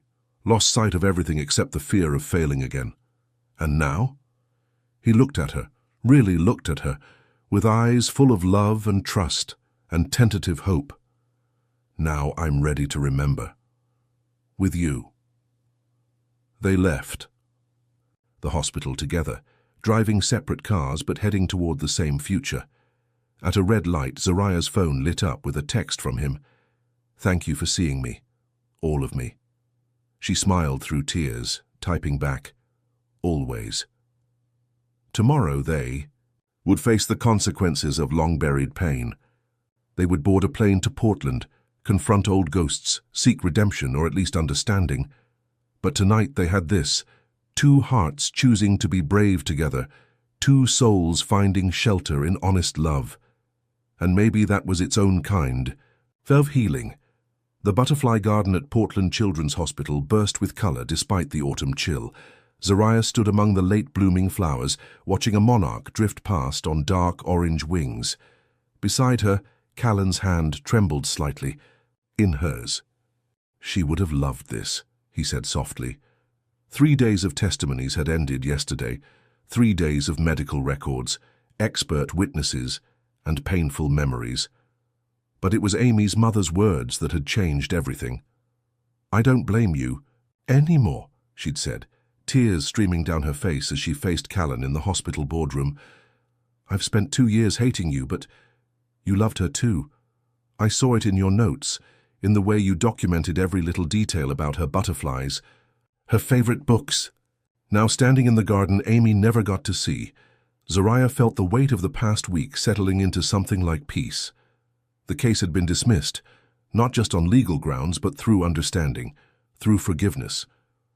"What are you thinking?" she asked Callan, watching his thumb trace the face of his grandfather's watch. "About healing," he said. "Real healing. The kind that goes deeper than medicine." He turned to face her. "I couldn't have done this without you," she smiled, reaching up to touch his face where new grey streaks had appeared in his beard. "Yes, you could have, but I'm glad you didn't have to." His phone buzzed, a text from Elena back in Atlanta. "Store's been packed all week. Layla's handling it like a pro. When are you two coming home?" Home. The word held new meaning now. Home was Second Chance's Books and Coffee, with its ivory walls and carefully curated shelves. Home was the reading nook beneath Callan's grandfather's lamp. Home was wherever they faced life together. "Ready?" she asked softly. He nodded, taking one last look at the butterfly garden. "Ready." Their flight back to Atlanta left at sunset. As the plane rose above Portland's clouds, Zariah pulled out her worn copy of Pride and Prejudice, now filled with post-it notes in both their handwritings, shared thoughts, favorite quotes, pieces of their story written in the margins of another. "I've been thinking," Callan said, his voice thoughtful, "about the children's section at the store." "Oh? What if we added a butterfly mural and a medical corner, books about doctors, hospitals, healing? Help kids understand it's not all scary." Zariah's heart swelled. "Amy's corner," she said. Softly, his eyes misted. "Yeah, a place where butterflies and books can help heal other little souls." They landed in Atlanta near midnight. The city glowed with its familiar warmth, welcoming them home. But instead of heading to their separate apartments, Callan drove them to Little 5 Points. "The store's closed," Zariah said, confused. He smiled mysteriously, pulling out a key. "I know." Inside, Second Chance's was transformed. Fairy lights twinkled among the bookshelves, and the scent of fresh coffee filled the air. Layla had clearly been busy. New pillows adorned the reading nooks, and fresh flowers sat in vintage vases throughout the store. But it was the new addition that took Zariah's breath away. Above the children's section, a stunning mural spread. Across the wall, butterflies in every color imaginable, dancing among painted bookshelves, and in the center, in elegant script, "Amy's Corner, where stories take flight." "Layla helped," Callan said quietly. "I sent her the design from Portland. Do you like it?" Tears blurred Zariah's vision. "It's perfect." He led her to the main reading nook, where his grandfather's lamp cast a warm glow. On the table beneath it sat a small velvet box. "Callan." Her heart stuttered. "Wait," he said softly. "Let me do this right." He took her hands in his, and she felt him trembling slightly. "6 months ago I was hiding from life, punishing myself for being human, for making mistakes. Then you walked into my office with your books and your quiet strength, and you taught me that healing isn't just about fixing what's broken. It's about building something new from the pieces." He dropped to one knee, still holding her hands. "My grandfather's watch has been keeping time for 3 generations of doctors, but you taught me that the most important time is now. This moment, this chance to love completely, to live fully." Opening the box, he revealed not just a ring, but his grandfather's watch. "Marry me, Zariah. Help me keep building this story of second chances and first loves, of healing and hope. Be my partner in all of it. The bookstore, the medical practice, the butterfly gardens we'll plant in Amy's memory." "Yes," she whispered before he could finish. "Yes to all of it." The ring slid perfectly onto her finger, a vintage piece, with tiny butterflies engraved in the band. As he fastened the watch on his wrist, she noticed a new inscription had been added below the original, "And love makes time stand still." Their kiss tasted of tears and joy and possibilities. When they finally parted, Zariah looked around at their shared dream, the books waiting to be discovered, the spaces waiting to be filled with readers and healing and life. "So what's our story?" she asked softly. "If this were a book on our shelves." Callan smiled, pulling her close. "It's about a doctor who forgot how to heal and a writer who forgot how to dream. About two broken people who found wholeness in each other's courage to try again. And the ending? Oh, this isn't an ending." He kissed her softly. "It's just the beginning of our next chapter." Above them, the fairy lights twinkled like stars, and somewhere in the children's section, a painted butterfly seemed to take flight. Through the windows, Atlanta's night sky held the promise of tomorrow, of all the tomorrows they would face together. In her pocket, Zariah's phone buzzed with a text from Layla. "Did he do it? Did you say yes? Details." But for now, she just leaned into Callan's embrace, listening to the steady tick of his grandfather's watch marking not just time, but healing. Not just seconds, but second chances. And in the quiet of their bookstore, surrounded by stories of love and loss and redemption, they began writing their own tale, one where pain led to healing, where desire led to destiny, and where, too, hearts learned that sometimes the bravest thing you can do is let yourself be loved completely, scars and all. Tomorrow they would open the store's doors to the world. Tomorrow they would begin sharing their vision of healing through stories. Tomorrow held endless possibilities. But tonight belonged to them. The doctor who remembered how to heal, and the writer who dared to dream again, dancing slowly beneath twinkling lights while outside, the city hummed its eternal lullaby of hope and new beginnings. The end 1 year. Later. The morning sun streamed through Second Chance's windows, catching dust motes that danced like tiny stars above the children gathered in Amy's corner. Zariah sat in the oversized reading chair, her grandmother's wedding, ring glinting as she held up a picture book about a brave little girl and her butterfly friends.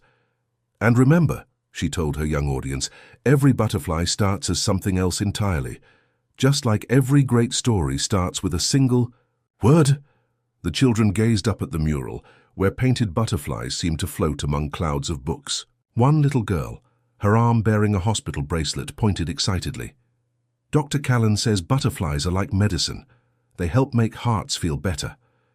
Zariah smiled, touching her slightly rounded belly where their own miracle was growing. Dr. Martinez's careful monitoring and treatment had made this possible, though Callan still hovered like an anxious butterfly himself. "Speaking of Dr. Callan," Layla's voice rang out from the coffee bar she now managed. "Your husband's here, Z." Callan stood in the doorway, no longer wearing his white coat, but still carrying his grandfather's watch. These days, it kept time. For father and son both. The ultrasound had confirmed it last week. The children squealed in delight. Dr. Callan's weekly story times had become legendary, especially among his young patients who found comfort in seeing their doctor outside the hospital walls. "Ready for your reading, Dr. Rhodes?" Zariah asked, standing carefully. He crossed to her, hand automatically going to support her back. "Actually, I brought a special guest today." A woman stepped into view, holding a small pot of painted lady butterflies. Zariah recognized her immediately, Amy's mother, Jennifer Mitchell. "The garden at Portland Children's is thriving," Jennifer said softly. "I thought maybe Second Chances could use some butterflies of its own." The children gathered around the mesh cage, eyes wide with wonder. In the year since Portland, Jennifer had become part of their extended family, helping establish butterfly gardens at children's hospitals across the country. "Perfect timing," Callan said, his voice thick with emotion. The courtyard gardens ready for them. They had transformed the bookstore's small back courtyard into a haven of flowers and benches, where patients from Riverside Medical could find peace among books and butterflies. A plaque hung by the entrance. "Amy's Garden, where hope takes." "Flight." As Jennifer helped the children release the butterflies, Zariah leaned back against Callan's chest, feeling his grandfather's watch tick against her shoulder. "Happy," he murmured in her ear. She thought about their journey, from that first painful visit to his office, through all the fear and healing, to this moment where their dreams had woven together into something more beautiful than either could have imagined alone. "More than happy," she whispered, "complete." Later that evening, after the last customer had left and Layla had gone home, but not before insisting on playing auntie to Zariah's bump, husband and wife sat in their favorite reading nook. The lamp that had started it all cast its warm glow over them as Callan read aloud from The Great Gatsby.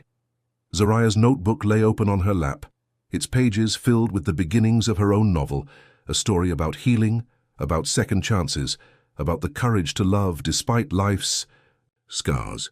Above them, the evening light caught the gold lettering of their shared quote, "Every story deserves a second chance," and below it, in Jennifer's elegant hand, a newer addition, "Every ending is just a butterfly waiting to take flight." Outside, Atlanta's lights twinkled like earthbound stars, and in the courtyard garden, butterflies danced among the flowers, free, transformed, and absolutely beautiful. Her fingers traced the spines with practiced care, while her mind wandered to the little notes she'd been leaving in random pages, tiny paper boats carrying words of encouragement for strangers she'd never meet. "Remember to breathe." "The story's not over yet," she wrote on a fresh paper napkin, tucking it between the pages of a well-loved romance novel.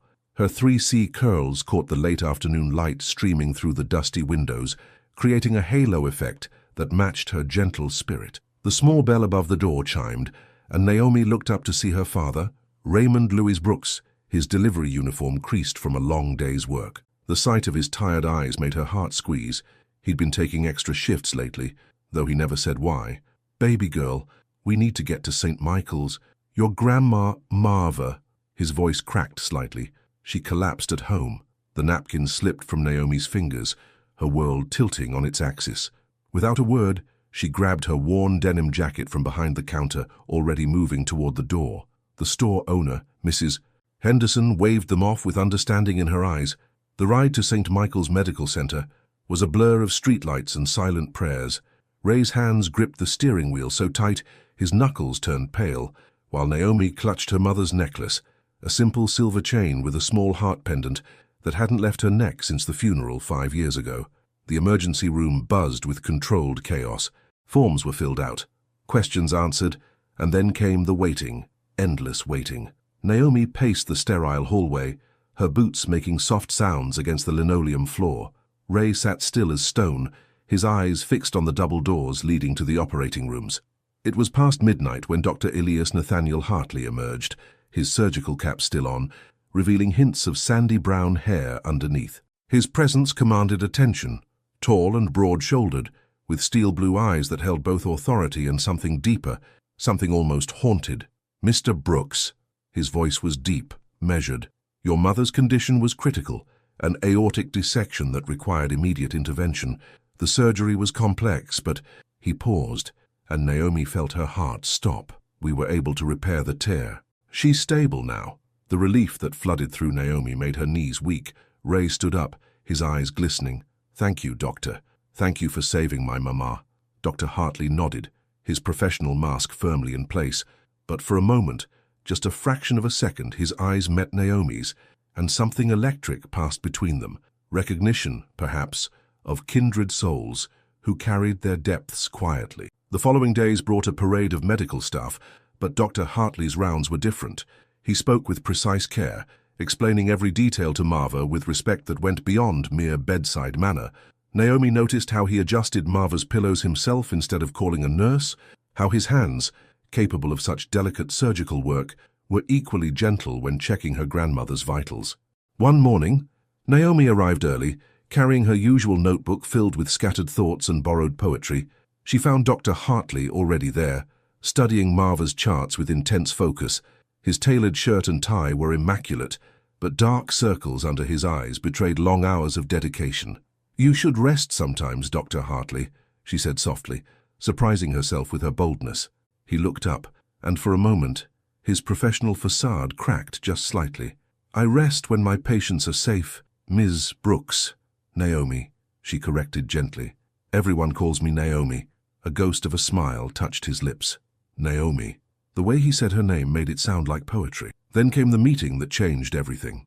Ray and Naomi sat in Dr. Hartley's office, facing down numbers that seemed to multiply on the page before them. The hospital bill was astronomical.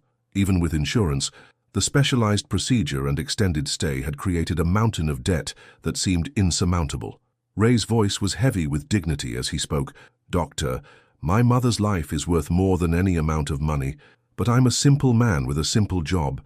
I need to propose something." Dr. Hartley leaned forward slightly, his expression unreadable. "My daughter," Ray continued, his voice catching. "She has a gift for healing hearts in her own way. Maybe she could help around here. Not as payment exactly, but as a gesture of gratitude. Of course, only if she's willing." The silence that followed was deafening. Dr. Hartley's eyes widened slightly, then narrowed, as if processing not just the words but their implications. His jaw tightened, and Naomi could see him wrestling with something internal. Naomi's heart raced, but her voice was steady when she spoke. "I want to help, not because I have to, but because I choose to." She met Dr. Hartley's gaze directly. "Sometimes the best way to say thank you is with time, not money." Dr. Hartley stood up, moving to look out his office window. The setting sun painted Newark's skyline in shades of gold and purple. When he turned back, his face was composed, but his eyes held a storm of emotions. "And this is highly unconventional," he said finally, but he looked at Naomi again, really looked at her, and something in his expression softened imperceptibly. "We could arrange for a volunteer position, official paperwork, proper channels. Nothing inappropriate." Ray's shoulders sagged with relief, but Naomi barely noticed. She was too caught up in the way Dr. Hartley's voice had changed on that last word, as if he needed to convince himself more than them. As they left his office that evening, Naomi glanced back. Dr. Hartley stood at his desk, one hand resting on a framed photograph she couldn't quite see. The last rays of sunlight filtered through his window, casting long shadows across the floor, and for a moment he looked utterly alone. That night, lying in her childhood bed, Naomi wrote in her notebook, "Sometimes destiny doesn't announce itself with trumpets and fanfare. Sometimes it comes quietly, dressed in surgical scrubs, carrying both salvation and storms in its hands." She couldn't have known then how true those words would prove to be. Monday morning arrived with the smell of antiseptic and fresh coffee. Naomi stood in front of St. Michael's Medical Center, her volunteer badge pinned carefully to her flowing floral dress. The rising sun cast long shadows across the parking lot, and she found herself counting her breaths, a habit she'd developed whenever nervousness threatened to overwhelm her. Inside her messenger bag, a fresh notebook waited, along with the novel she'd been reading during her breaks at the bookstore. Old habits died hard, and books had always been her comfort zone. The hospital, with its maze of corridors and beeping machines, was anything but. The volunteer coordinator, a kind-faced woman named Beverly, led Naomi through orientation with efficient warmth. "Dr. Hartley specifically requested you for the cardiac ward," Beverly mentioned, her eyes curious but discreet. "He rarely takes an interest in our volunteer program." Naomi's heart skipped at the mention of his name, but she kept her expression neutral. "I just want to help where I'm needed," she replied softly, adjusting her mother's necklace. The cardiac ward operated like a well-oiled machine, and Dr. Hartley was clearly its masterpiece of precision. Naomi watched from the nurse's station as he made his rounds, his tall frame moving with purpose from room to room. His interactions with patients were perfectly calibrated, professional yet reassuring, distant yet attentive. When he finally approached her, his presence seemed to fill the entire hallway. "Mrs. Brooks," he nodded, then caught himself. "Naomi, Beverly will show you the filing system. We keep detailed records of patient recovery progress." He paused, his steel blue eyes lingering on her face for a moment too long. "Organization is crucial here, like arranging books by color." The words slipped out before she could stop them, a small act of defiance against his rigid structure. Something flickered in his expression, surprise, perhaps, or amusement. "This isn't a bookstore," he replied, but his tone held less edge than she'd expected. "Lives depend on our precision." Throughout the morning, Naomi learned the hospital's rhythms. She organized files, assisted nurses with non-medical tasks, and helped patients find their way through the labyrinthine corridors. But she also did what came naturally. She listened. To the elderly man in room 204 who missed his garden, to the teenage girl recovering from heart surgery who dreamed of becoming a dancer, to the worried mother in the waiting room who couldn't stop twisting her wedding ring. Dr. Hartley noticed. She caught him watching her several times, his expression unreadable. During lunch break, she sat in the small hospital garden, writing in her notebook. The words flowed easily. Observations, fragments of conversations, the way sunlight played through the leaves above her. "You write a lot." His voice startled her. Dr. Hartley stood at the garden entrance, his white coat impossibly crisp despite the long morning. Naomi closed her notebook slowly. "It helps me process things, understand people better." He moved closer, taking a seat on the bench opposite her. "And what have you understood about this place so far?" She considered her answer carefully. "That everyone here is carrying a story. Not just medical histories, but real stories, hopes, fears, dreams." She met his gaze steadily. "Even the doctors." His jaw tightened almost imperceptibly. "Medical histories are what save lives, Ms. Brooks." "Stories are distracting, Naomi," she corrected again, more firmly this time. "And sometimes stories are what keep people fighting, give them a reason to heal." A shadow crossed his face, and he stood abruptly. "Your shift ends at 4. Please ensure all files are properly organized before you leave." He turned to go, then paused. "Your grandmother's recovery is progressing well. She's stronger than most." The rest of the afternoon passed in a blur of tasks and quiet observations. Naomi noticed the small details about Dr. Hartley that his precise exterior couldn't hide. How he always used the same blue pen, how his shoulders carried tension like armor, how he softened almost imperceptibly when speaking to elderly patients. At precisely 4 o'clock, she prepared to leave, her files meticulously organized. A post-it note caught her eye. Dr. Hartley's next surgery schedule.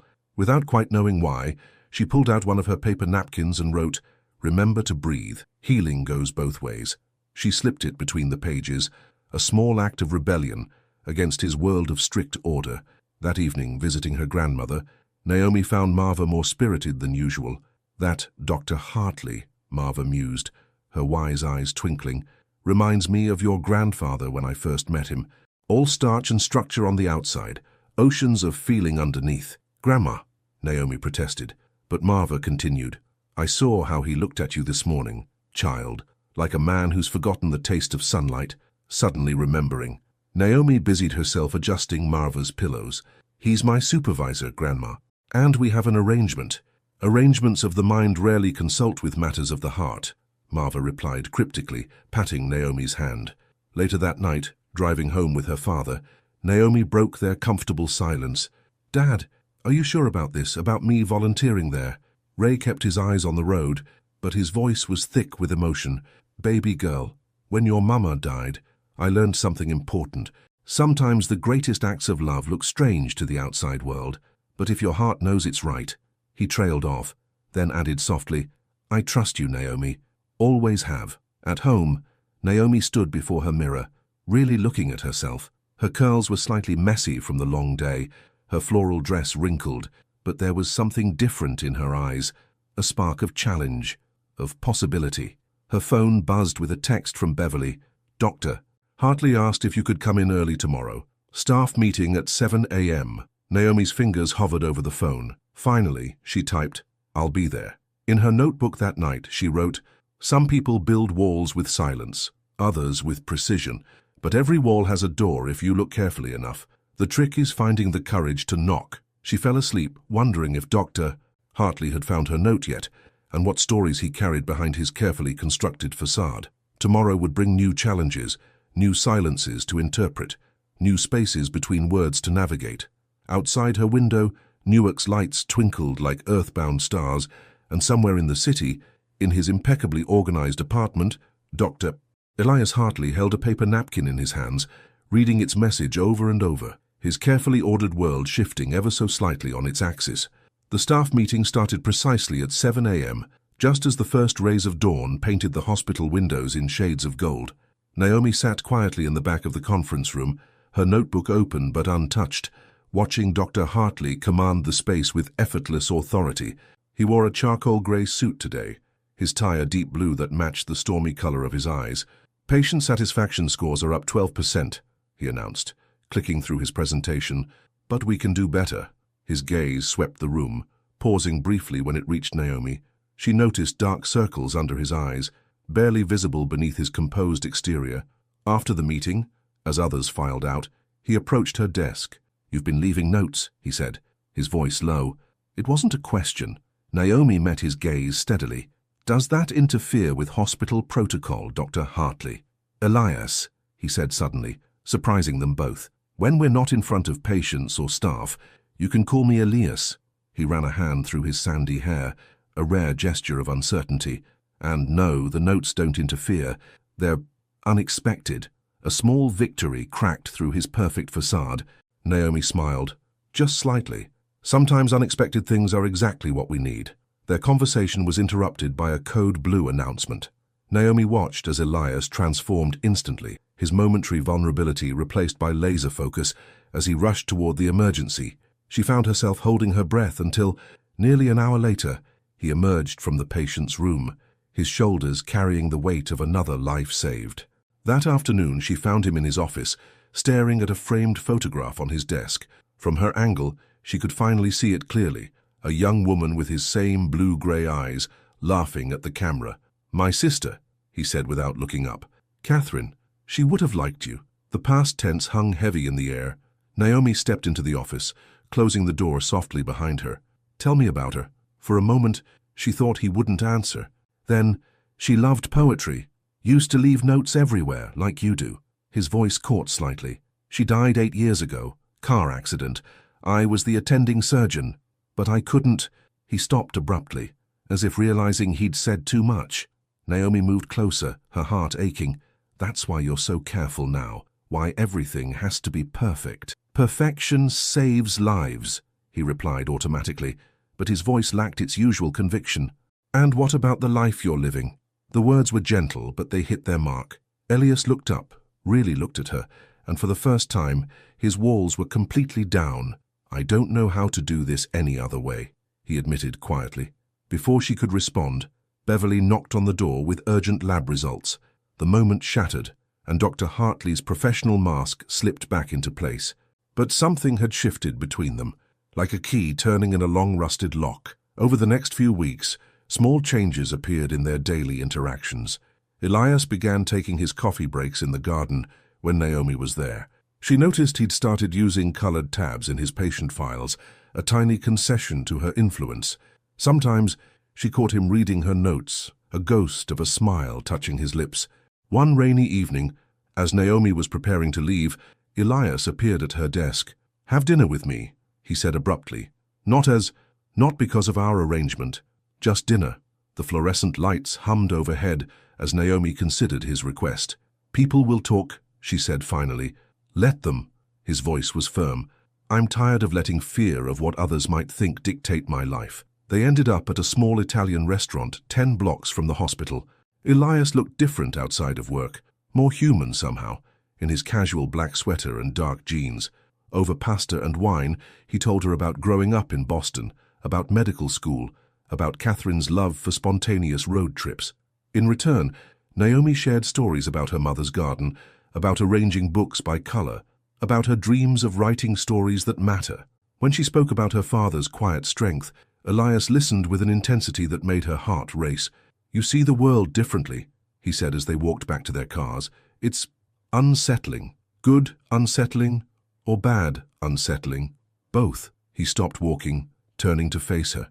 The streetlight caught the silver in his hair, and Naomi realized with a start how young he looked when he wasn't carrying the weight of his profession. "You make me question everything I've built my life around." "Maybe some things need questioning," she replied softly. He reached out, touching her cheek with careful fingers. "This isn't part of the arrangement," he whispered. "No," she agreed. "This is something else entirely." The moment stretched between them, full of possibility and danger. Then Elias stepped back, his hand falling to his side. "I should get back. Early surgery tomorrow." Naomi nodded, understanding the retreat, but as she drove home, her mind kept returning to the way his fingers had felt against her skin, warm, certain, healing. At home, she found her father still up, watching old westerns with the sound low. "You're home later, baby girl," he said, studying her face. "Had dinner with Dr. Hartley," she replied honestly. Dad, I think. I think this is becoming something we didn't expect. Ray was quiet for a long moment. Life rarely gives us what we expect, Naomi.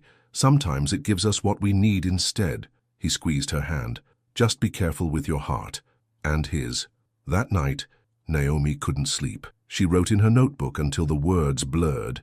We build our walls for protection, line them with protocols and procedures, pretend they keep us safe. But love doesn't care about walls. It seeps through the cracks, grows in the shadows, until one day we look up and realize our carefully constructed fortress has become a garden instead. Across town, in his minimalist apartment, Elias stood at his window, holding Catherine's photograph.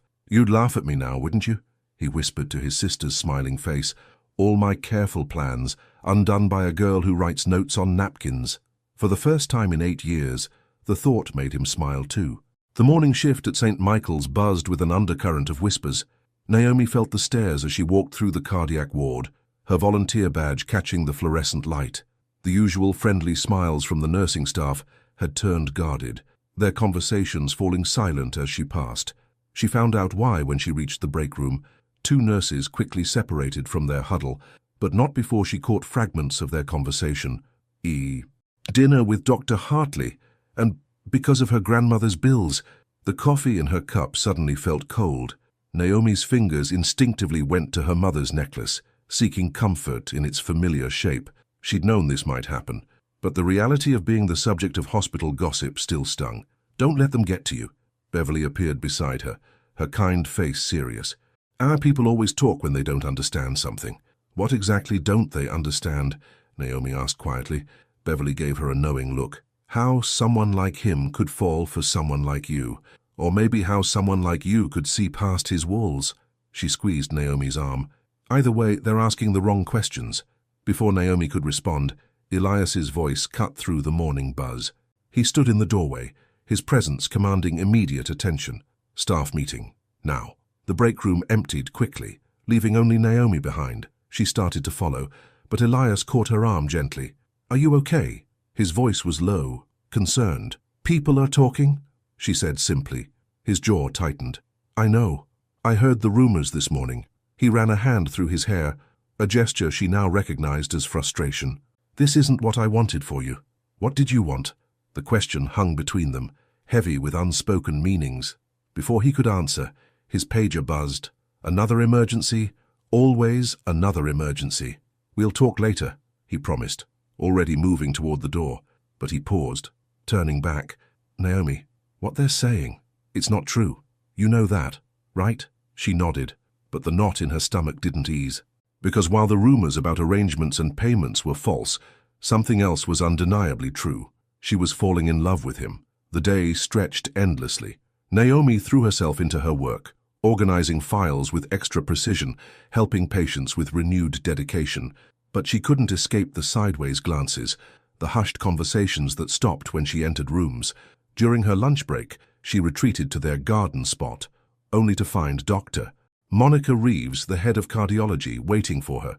Ms. Brooks, Dr. Reeves began, her tone professionally neutral. I think we need to discuss your position here. Naomi straightened her spine. My work has been satisfactory, hasn't it? Your work isn't the issue. Dr. Reeves leaned forward. Your relationship with Dr. Hartley, however, is professional, Naomi interrupted, surprising herself with her firmness. Is complicated, Dr. Reeves corrected. The hospital has certain ethical guidelines which we haven't broken. Elias's voice cut through the tension. He stood at the garden entrance, his face a mask of controlled anger. Dr. Reeves, I believe we have a department meeting to attend. After Dr. Reeves left, Elias paced the small garden. I should have anticipated this, should have protected you better. I don't need protection, Naomi said quietly. I need... She stopped, unsure how to finish that sentence. He moved closer, close enough that she could see the flecks of gray in his blue eyes. What do you need, Naomi? The moment was interrupted by his phone ringing, the transplant coordinator with an urgent case. Elias answered, his doctor's mask sliding back into place, but his free hand found hers and squeezed it briefly before he left. That evening, visiting her grandmother, Naomi found unexpected solace.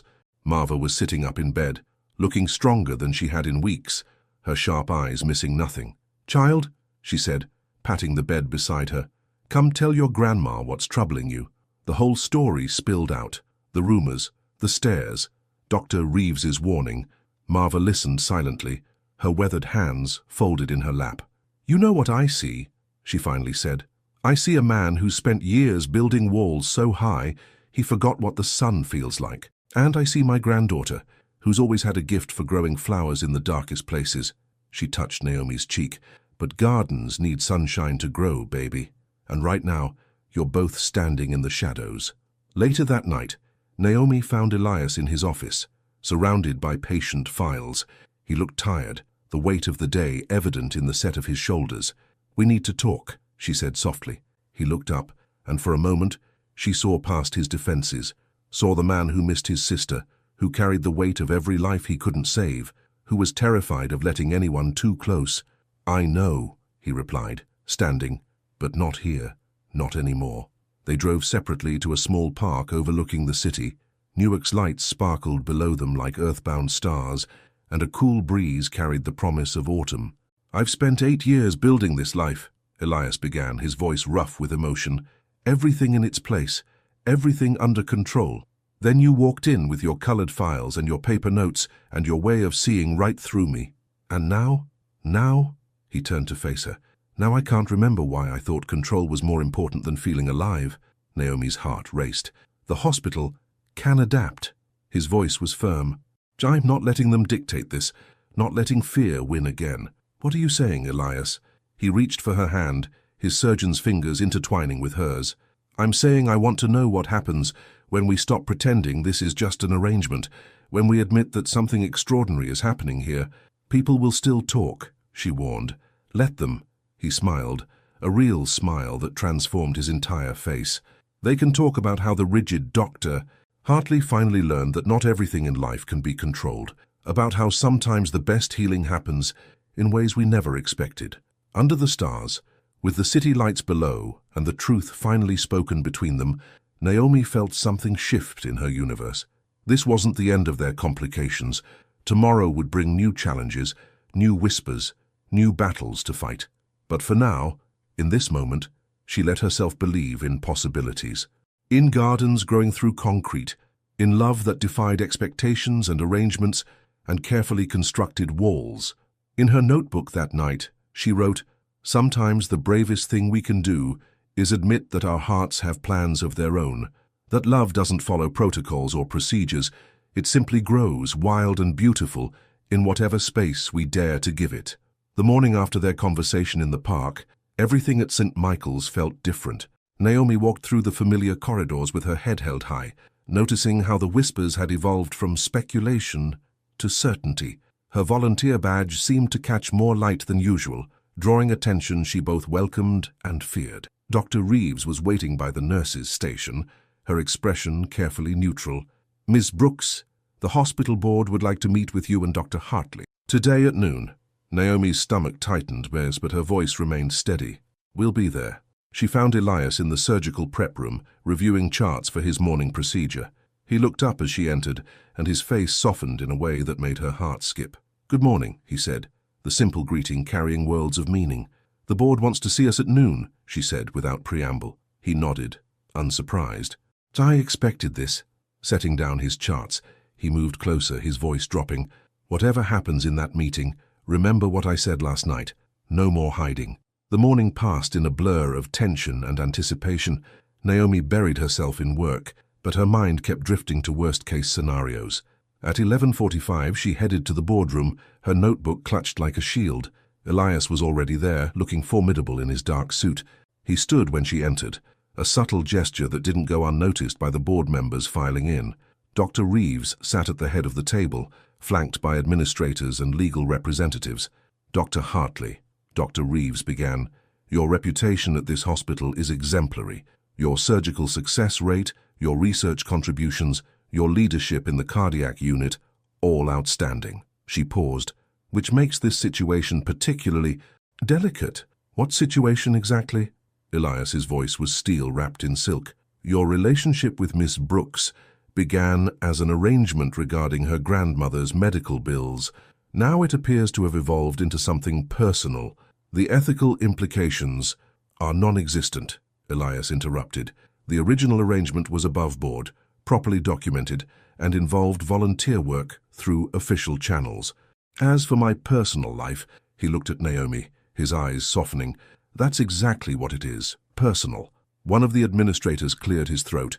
Dr. Hartley, surely you understand our concerns about appearances. Appearances? Naomi found her voice, surprising everyone, including herself. Let's talk about appearances, about how a dedicated surgeon who saves lives daily is being questioned because he dared to show humanity, about how this hospital, which claims to care about healing, is more concerned with gossip than with the fact that Dr. Hartley's patient satisfaction scores have improved 20% since we started working together. The room fell silent. Elias was looking at her with a mixture of pride and amazement. Dr. Reeves leaned forward.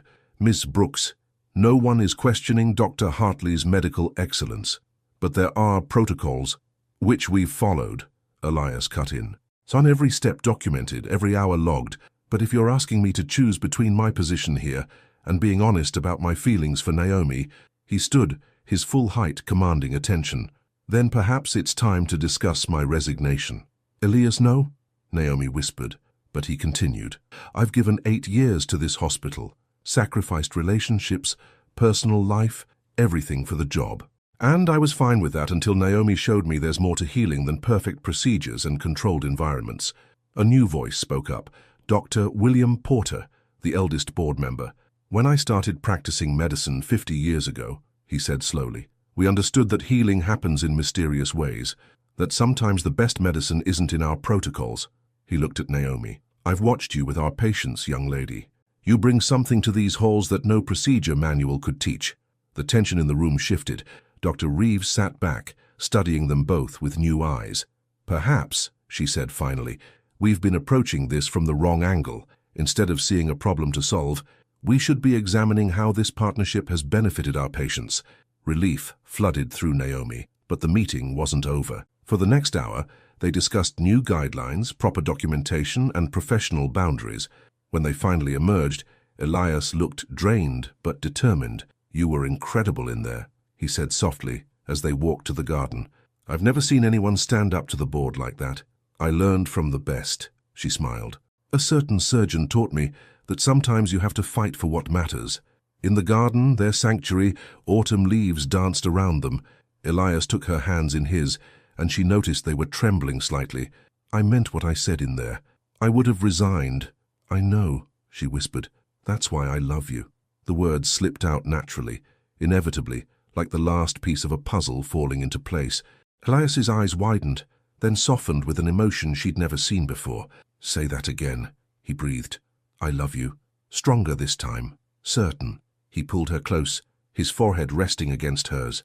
I love you too. God help me.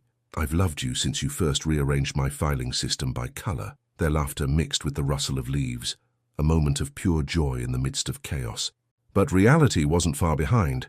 His pager buzzed with an urgent call from the ER. Go, she said, understanding in her eyes. Save lives. I'll be here. That evening, visiting Marva, Naomi found her grandmother looking particularly pleased. Word travels fast in hospitals, Marva said, patting the bed beside her. Tell me everything. As Naomi recounted the board meeting, Marva's eyes sparkled with pride. You stood your ground, baby girl. Just like your mama would have. I was terrified, Naomi admitted. Course you were. Love's always terrifying. But the real ones, they're worth the fear. Later that night, after a lengthy surgery, Elias found Naomi waiting in his office. She'd left one of her paper notes on his desk. Some hearts need scalpels to heal. Others need poetry. The best doctors know how to use both. He pulled her into his arms, the scent of hospital antiseptic mixing with her natural warmth. I don't deserve you, he murmured into her hair. Good thing love isn't about deserving, she replied. It's about choosing, and I choose you, complicated history and all. In her notebook that night, Naomi wrote, Today we faced the world and didn't blink. Today we chose love over fear, truth over appearances, growth over safety. Today we learned that sometimes the strongest hearts are the ones brave enough to crack open and let the light in. Across town, Elias added a splash of color to his normally monochrome apartment, a small vase of wildflowers on his kitchen counter, a reminder that sometimes the most beautiful things in life don't follow any protocol at all. The transition from secret to public relationship brought its own kind of chaos to St. Michael's. Naomi noticed how patients now smiled knowingly when Dr. Hartley made his rounds, how they watched their interactions with romantic interest, usually reserved for TV dramas. Even the nurses who had once whispered behind their backs now seemed invested in their story. "You've humanized him," Beverly commented one morning, watching Elias laugh at something Naomi had said. "I've worked here 6 years and never saw him smile like that before you came along." But with visibility came scrutiny. Every interaction was observed, every professional decision questioned. Elias felt it most acutely during a difficult case consultation, when Dr. Reeves pointedly asked if his judgment might be emotionally compromised these days. His response was to work even harder, take on more surgeries, stay later at the hospital. Naomi watched with growing concern as the shadows under his eyes darkened. "You don't have to prove anything," she told him one evening, finding him slumped over paperwork in his office. "Don't I?" He looked up, exhaustion evident in every line of his face. "They're all waiting for me to slip up, to show that love has made me soft, less precise." Naomi perched on the edge of his desk. "Being human doesn't make you less of a surgeon. It makes you a better one." He reached for her hand, his fingers intertwining with hers. "How do you always know exactly what to say?" "I listen to hearts," she smiled. "It's kind of our thing now." Their moment was interrupted by a knock. Ray stood in the doorway, looking uncomfortable in the hospital setting but determined. "Dr. Hartley," he said formally. "Think we need to have a talk." Naomi started to protest, but Elias squeezed her hand. "He's right. We do." She left them alone, her heart racing. Through the office window, she watched her father, still in his delivery uniform, sitting across from one of Newark's top surgeons. 2 men from different worlds, connected by their love for her. Later that night, Ray told her about their conversation over dinner at home. "He's a good man, baby girl, scared of messing up, just like I was with your mama. But he loves you something fierce." "What exactly did you talk about?" Ray smiled, a rare full smile that reminded her of easier days. "About how loving a Brooks woman requires courage, about how sometimes the hardest part of love is letting it change you." The next morning, Naomi found something unexpected on her desk, a small box with a note in Elias's precise handwriting. "Lunch in the garden. There's something I want to show you." She waited until noon, curiosity building. Elias appeared right on time, looking nervous but determined. In the privacy of their garden, he pulled out his phone and pressed play. The sounds of jazz filled the air, not his usual classical music, but something warmer, more spontaneous. He held out his hand. "Dance with me." Naomi stared at him. "Here. Now. Catherine used to say I was too rigid, too afraid to dance."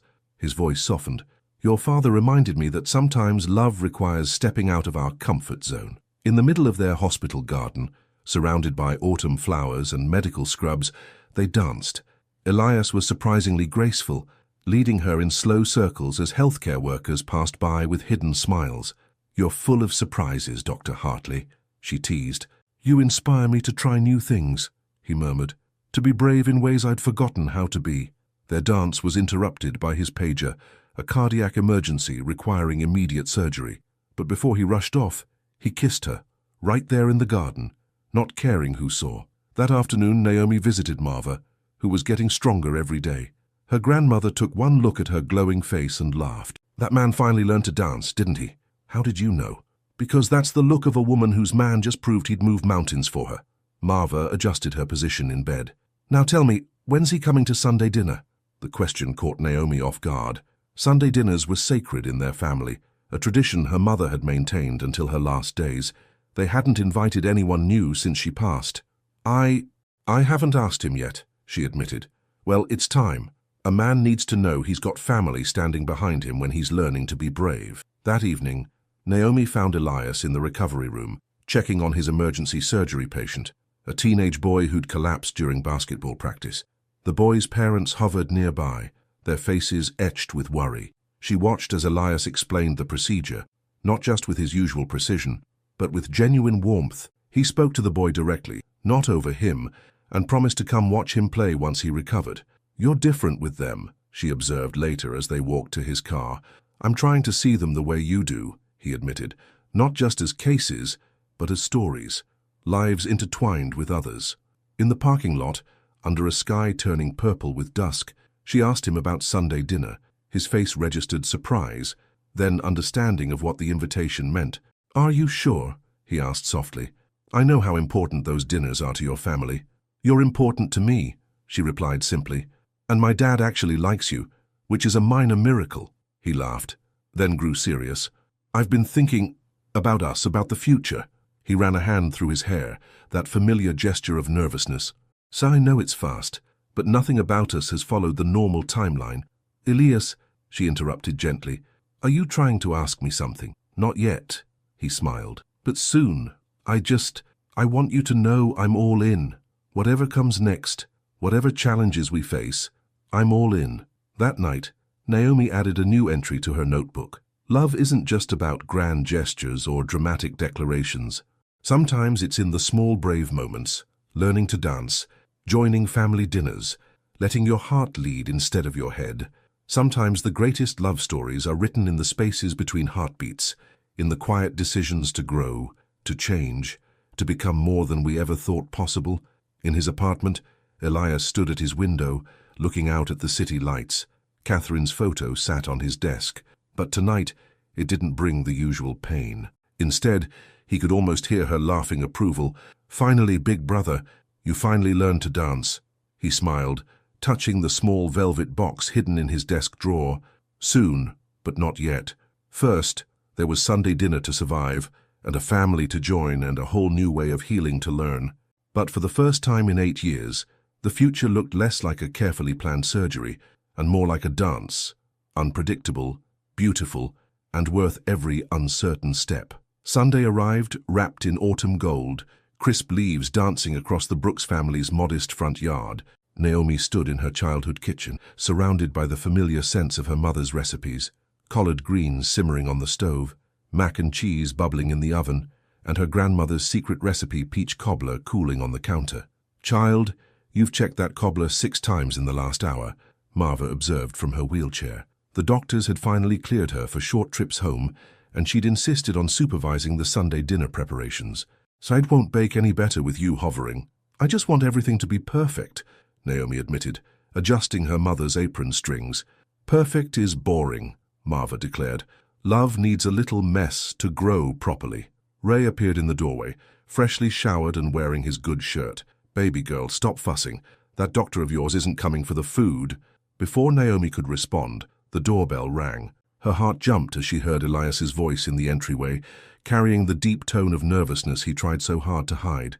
She found him standing in their living room, looking both immaculate and slightly out of place in dark jeans and a navy sweater that brought out his eyes. In his hands, he held a bouquet of wildflowers and a bottle of wine that probably cost more than her weekly paycheck. "I wasn't sure what to bring," he admitted quietly. "Catherine always said I was terrible at family gatherings." Naomi took the flowers, breathing in their sweet scent. "Just be yourself. That's who we invited." Ray stepped forward, extending his hand. "Doc, glad you could make it." The words were simple, but they carried the weight of acceptance.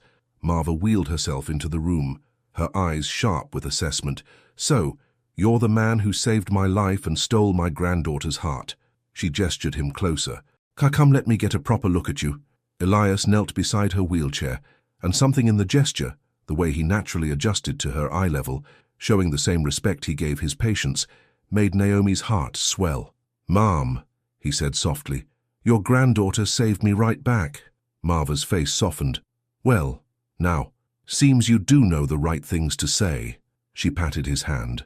"And it's Marva, not Mom. We're family here."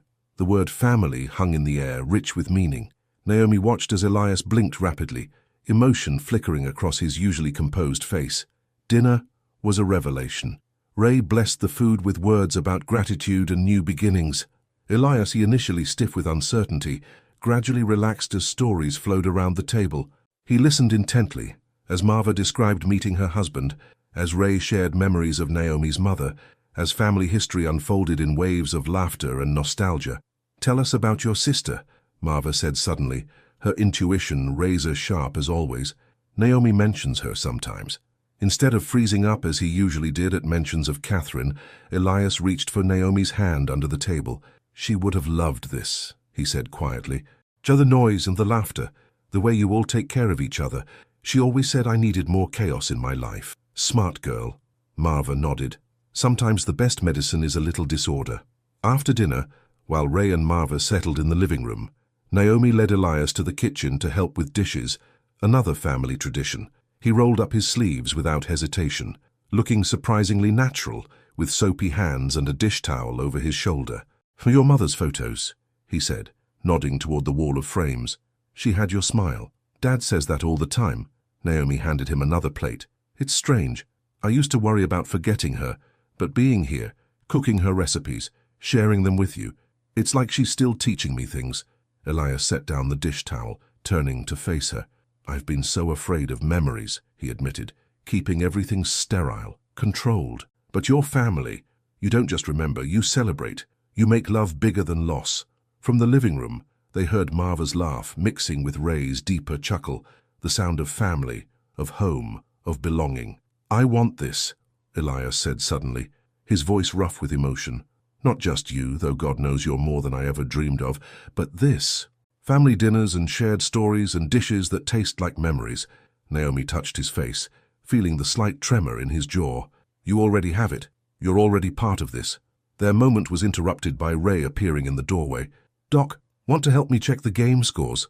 The invitation was casual, but Naomi recognized it for what it was, her father offering Elias a place in their Sunday rituals.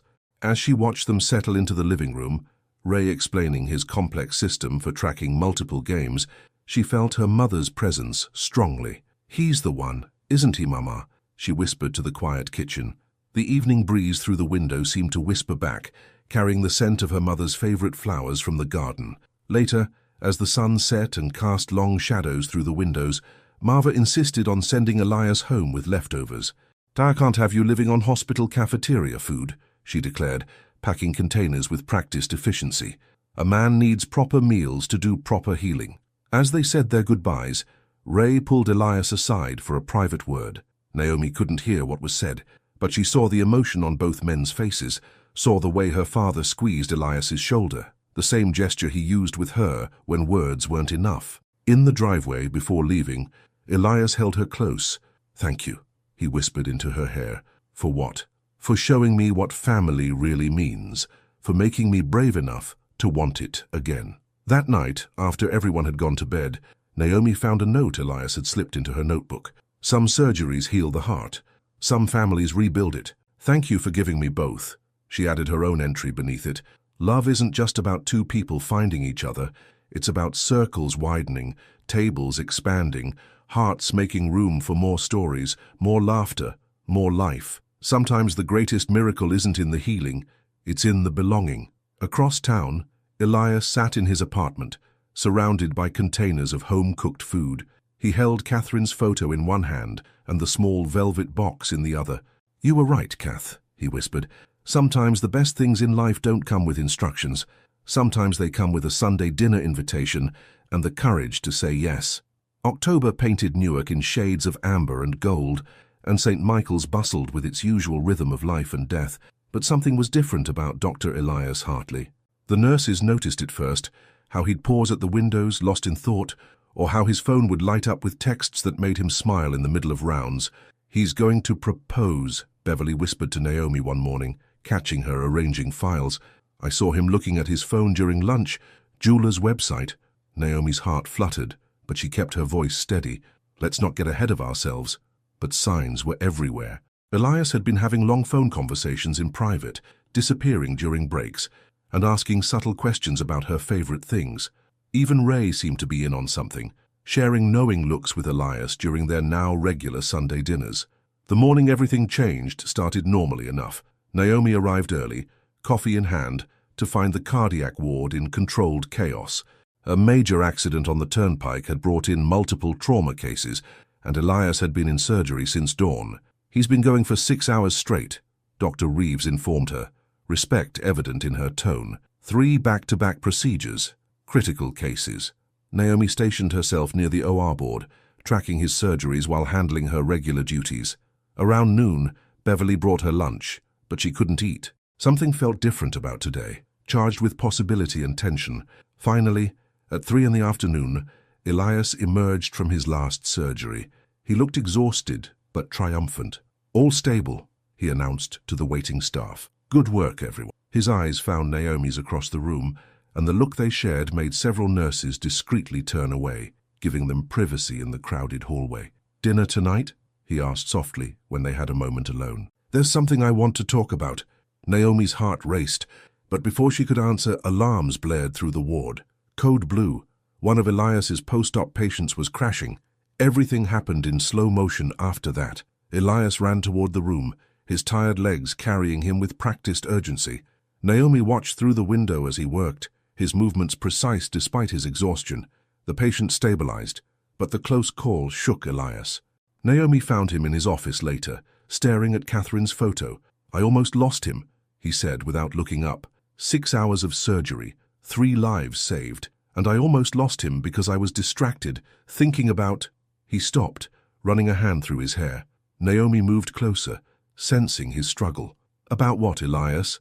Instead of answering, he pulled open his desk drawer and took out a small velvet box. Naomi's breath caught. "Just this isn't how I planned it," he said quietly. "I had everything arranged. Dinner at that Italian place you love, music, flowers. But today reminded me that life doesn't wait for perfect moments." He stood, moving around the desk to face her. "When Catherine died, I thought I had to choose between being a good doctor and having a full heart. I built walls, created systems, convinced myself that control was the same thing as healing." His hands trembled slightly as he opened the box, revealing a vintage-style ring with a subtle sparkle that caught the office light. "Then you came along with your colored files and paper notes and way of seeing through every defense I'd built. You taught me that the best healing happens when we're brave enough to feel everything, the joy, the fear, the love." Dropping to one knee, he looked up at her with eyes full of certainty despite his exhaustion. "Naomi Elise Brooks, you make me brave enough to want everything. The messy family dinners, the quiet moments between emergencies, the chance to build a life that's both ordered and beautifully chaotic. Will you marry me?" Through tears, Naomi saw their whole story reflected in that moment, the arrangement that became real love, the walls that became bridges, the fear that became courage. "Yes," she whispered, then louder, "Yes." The ring slid onto her finger perfectly, as if it had been waiting there all along. Their kiss tasted of coffee and hospital antiseptic and promises. The moment was interrupted by applause. They looked up to find the doorway filled with nurses, doctors, and patients who'd gathered to witness the moment. Beverly was openly crying, and even Dr. Reeves wore a subtle smile. "About time," called out Mr. Johnson, one of their regular cardiac patients. "Been watching this love story unfold for months now." Elias laughed, a full, free sound that echoed through the halls. "I suppose we've had quite an audience." News traveled fast.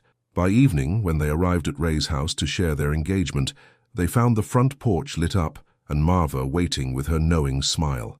"Took you long enough, Doctor," she teased, wheeling herself forward to examine the ring. "As though I suspect timing was never your problem, just needed the right courage at the right moment."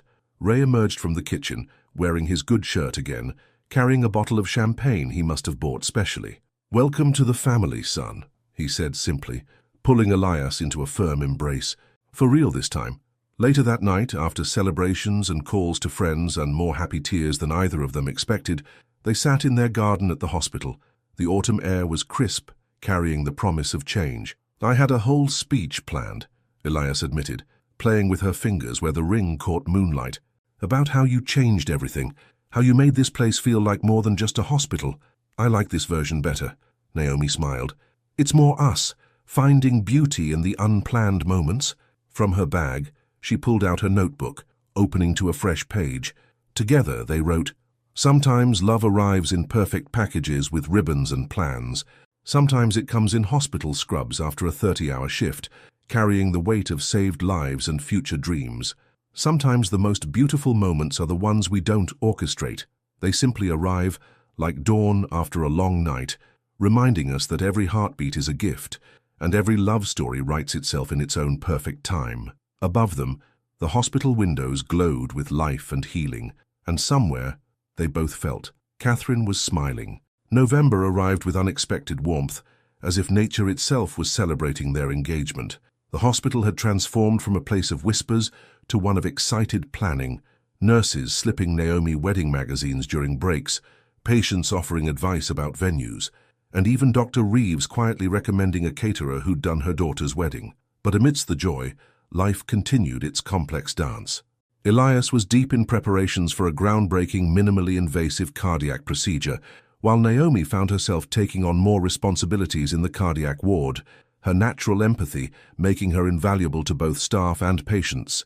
One morning, as Naomi organized files in Elias's office, she found herself staring at Catherine's photo. "I wish I could have known you," she whispered. "You'd probably have so much advice about handling your perfectionist brother." She would have loved planning this wedding. Elias's voice came from the doorway. He looked tired but happy, his surgical cap still on from an early morning procedure. She always said her big brother needed someone to mess up his perfectly ordered world. "Speaking of planning," Naomi began, but was interrupted by Beverly rushing in. "Dr. Hartley, your patient from OR2 is asking for you. She's anxious about tomorrow's procedure." Elias nodded, already moving. "I'll be right there." He paused to kiss Naomi quickly. "Tonight? Dinner at home? We can actually talk wedding details." Home was a new development. They decided to move in together, choosing a cozy apartment halfway between the hospital and her father's house. The space was still a work in progress, Elias's minimalist style gradually blending with Naomi's warmer touches. That evening, surrounded by takeout containers and wedding magazines, they finally had their first real planning discussion. "Spring," Naomi said decisively. "In the hospital garden where everything started." Elias looked up from his laptop, where he'd been creating a characteristically detailed spreadsheet. "The garden. Not too unconventional." "Since when are we conventional?" She moved to sit beside him, closing his laptop gently. "That garden saw every step of our story. Plus, it means Marva won't have to travel far." His face softened at the mention of her grandmother. "Speaking of Marva, her latest tests came back. The surgery's holding beautifully. She'll be dancing at our wedding." The moment was interrupted by both their phones buzzing. A multiple car pileup was bringing several trauma cases to the ER. They moved with practiced efficiency, personal plans set aside for professional duties. Hours later, after all the patients were stabilized, they found themselves in their garden. Dawn was breaking, painting the sky in shades of hope. "We should talk about children," Elias said suddenly, his voice carrying both certainty and vulnerability. "I know it's early, but with our schedules, our careers." Naomi took his hand, feeling the slight tremor that always followed long surgeries. "I want them," she said softly. "Maybe not right away, but yes. Little ones with your focus and hopefully my ability to color outside the lines." His laugh was tender. "Poor kids won't know whether to organize their toys alphabetically or by color. They'll figure it out," she smiled, "just like we did." The conversation was cut short by Elias's pager, but it marked a turning point. They began planning not just a wedding, but a future, discussing call schedules, house hunting in family-friendly neighborhoods, dreaming about a life that balanced their calling with their personal happiness.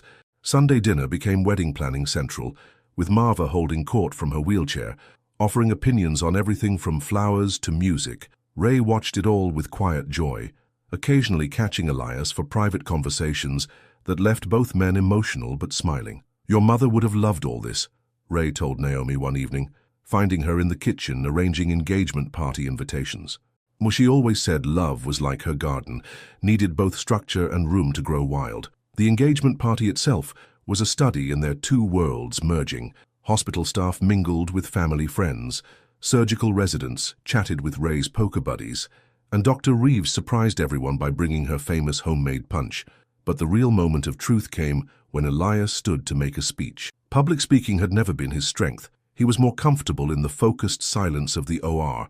Yet here he was, holding a glass with slightly shaking hands, looking at Naomi with eyes full of certainty. 8 years ago, he began, I thought I knew everything about healing hearts. I had the best training, the steadiest hands, the highest success rates. He paused, emotion making his voice rough. What I didn't know was that sometimes the hearts that need healing most are our own. The room fell silent, caught in the gravity of his words. Naomi taught me that healing isn't just about procedures and protocols. It's about having the courage to feel, to risk, to love. He turned to face her fully. You didn't just arrange my files by color. You colored my whole world. Every day, you make me brave enough to want more than perfection. So you make me want real, messy, beautiful life. Naomi stood, tears streaming freely as she joined him. We make each other brave, she said softly. But in the quiet room, everyone heard. Later that night, after the guests had gone and the cleanup was done, they sat in Ray's backyard under strings of lights that Beverly and the nurses had insisted on hanging. The autumn air was cool, but Elias's arm around her was warm. Did you ever imagine this? She asked, playing with her engagement ring. When we first made our arrangement, he pulled her closer. Never. I imagined a professional agreement, a way to handle a difficult situation. I never imagined, he gestured at the yard, where evidence of their celebration still lingered, this family, joy, a future that feels bigger than my past. In her notebook that night, they both wrote, love isn't just about two hearts beating in sync. It's about two lives weaving together, creating a pattern more beautiful than either could make alone. It's about finding the courage to build something new while honoring everything that brought us here. Most of all, it's about choosing each other every day in the quiet moments between emergencies and the loud celebrations of joy. They fell asleep surrounded by wedding magazines and hospital schedules, their future spreading out before them like a road made of starlight and possibility. Tomorrow would bring new patients, new challenges, new moments to balance their calling with their love. But tonight, in the quiet of their new home, they were simply two hearts beating as one, writing their story in the spaces between what was and what would be. Spring bloomed early in Newark, as if nature itself couldn't wait for their wedding day.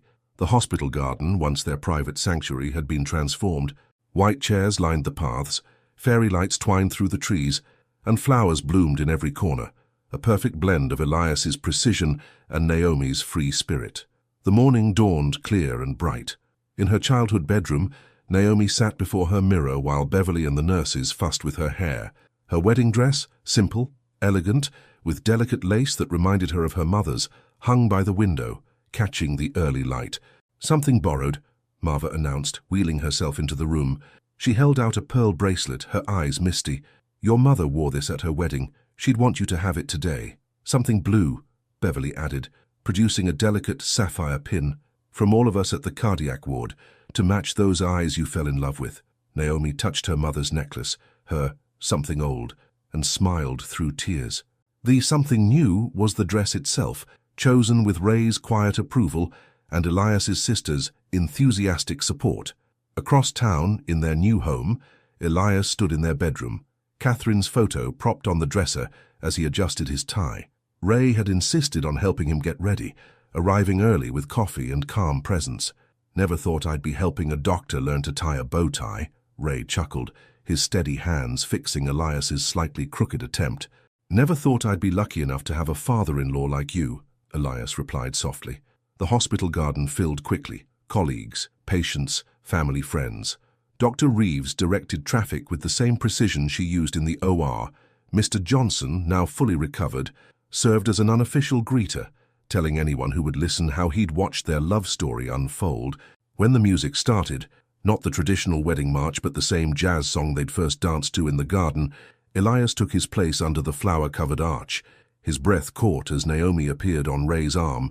She moved down the aisle like sunshine breaking through clouds, her natural curls crowned with tiny flowers, her smile brighter than any light. Ray kissed her cheek before placing her hand in Elias's, his own eyes shining with tears. Dearly beloved, the minister began, but paused as a light breeze scattered cherry blossoms across the gathering. It felt like a blessing, like Catherine and Naomi's mother were somehow present, adding their joy to the moment. The vows they'd written themselves carried the weight of their unique journey. Elias spoke first, his surgeon's hand steady as they held hers. Naomi, you came into my life as an arrangement, but you became my revolution. You taught me that the greatest healing happens when we're brave enough to be imperfect, to love without guarantees, to let joy grow wild in the gardens of our hearts. I promise to spend every day learning the courage you've shown me, the courage to feel deeply, to live fully, to love without reservation. Naomi's voice carried clear and strong across the garden they'd made their own. Elias, you think I changed your world, but you transformed mine too. You showed me that love isn't just about grand gestures or perfect moments. It's about choosing each other every day, in the quiet spaces between heartbeats. I promise to be your partner in all things, to cherish both your strength and your vulnerability, to keep coloring outside your lines until our life becomes the masterpiece we create together." When they exchanged rings, Marva's quiet tears matched those streaming down Beverly's face. "Even Dr. Reeves dabbed discreetly at her eyes. "By the power vested in me," the minister smiled, "I now pronounce you husband and wife. You may kiss the bride." Their kiss was both an ending and a beginning, witnessed by the community that had watched their love grow from uncertain seeds to full bloom. The reception, held in the hospital's transformed conference center, was a celebration of everything their love represented. Residents danced with nurses. Ray taught Elias's family members his poker tricks, and Marva held court at the head table, dispensing wisdom and joy in equal measure. To the bride and groom, Dr. Reeves offered in her toast, who reminded us all that the best medicine isn't always found in medical books. Sometimes it's found in the courage to let love heal what science cannot. As evening fell, Naomi and Elias slipped away to their garden. The fairy lights twinkled like stars, and the spring air carried the scent of new beginnings. "Mrs. Hartley," Elias murmured, pulling her close. "Dr. Brooks Hartley," she corrected with a smile. "I'm keeping both names, just like I'm keeping both parts of our story." He touched the small bump just beginning to show beneath her wedding dress, their secret joy, discovered just weeks before the wedding. "Our story is just beginning," he said softly. "Man and I can't wait to write every chapter with you." From inside, they could hear the celebration continuing. Family and friends, colleagues and patients, all brought together by the unexpected love that had bloomed in a hospital garden. In her notebook, safely tucked away for their future children to read someday, Naomi had written one final entry that morning. "Love doesn't always arrive the way we expect. Sometimes it comes disguised as an arrangement, as a debt to be paid, as a chance to heal others, but when it's real, when it's as real as sunrise and steady hands and hearts beating in sync, it transforms everything it touches. It turns walls into windows, fear into courage, and two separate paths into one shared journey. What remains after love? Everything. Every moment of growth, every lesson in bravery, every quiet triumph and loud celebration. What remains is us, better, stronger, more complete than we were before. What remains is the truth we discovered together, that the greatest healing happens when we're brave enough to let love write our story." Later that night, as they danced under the stars, Elias whispered, "Thank you for rearranging my life." "Thank you for letting me," Naomi replied, her head on his shoulder, her heart full of tomorrow's promises. Above them, the spring stars twinkled like destiny fulfilled, and somewhere, they both knew, Catherine was smiling down on the garden, where love had turned an arrangement into forever. 5 years later, the early morning light filtered through the windows of St. Michael's cardiac ward, where Dr. Elias Brooks Hartley stood reviewing charts. His office, once a monument to minimalism, now held evidence of a life richly lived. Family photos alongside medical awards, children's drawings pinned next to surgical schedules.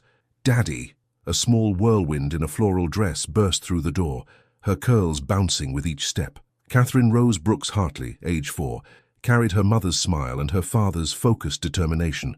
Behind her, Naomi followed more slowly, carrying their 6-month-old son, Raymond James, who dozed peacefully against her shoulder. "There's my morning crew," Elias smiled, lifting Catherine into his arms. She immediately reached for his stethoscope, a familiar ritual. "Want to hear Daddy's heartbeat, Rosebud?" While Catherine listened with serious concentration, Naomi settled into what had become her permanent office next door. After completing her master's degree in hospital administration, she'd been appointed Director of Patient Relations, her natural gift for healing hearts finding new purpose in improving hospital systems. The garden where their love story began had expanded under her care, becoming a healing space that drew patients and staff alike. Even Dr. Reeves had been known to take her coffee breaks there, especially since retiring from surgery and taking on a teaching role. Marva, now approaching 83, still held court at Sunday dinners, dispensing wisdom to a family that had grown in beautiful ways. Ray, semi-retired, but still delivering special packages, spent his free time teaching Catherine how to plant flowers, and telling baby Raymond stories about the grandmother he was named after. Dr. Brooks Hartley, Beverly, now the head nurse of the cardiac ward, appeared in the doorway. "Your 9 o'clock patient is here, the one celebrating 5 years post-transplant." Elias nodded, setting Catherine down.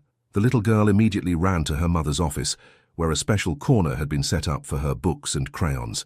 Before heading to his patient, Elias paused in Naomi's doorway. She looked up from her work, their eyes meeting in a glance that still carried all the electricity of their first encounters. On her desk sat her old notebook, now filled with years of their story, next to a fresh one waiting for chapters yet to come. "I love you," he said simply. "I love you too," she replied, their daily ritual as natural as breathing. In the garden that evening, as their children played under the watchful eyes of the nursing staff, Naomi and Elias sat on their favorite bench. The hospital rose behind them, its windows glowing with life and purpose, while before them stretched the future they'd built together, not perfect, but perfectly theirs. "What are you thinking?" Elias asked, watching Catherine show her baby brother a butterfly with gentle hands. "About everything that remains after love," Naomi smiled, squeezing his hand. "All of this, our family, our purpose, our story."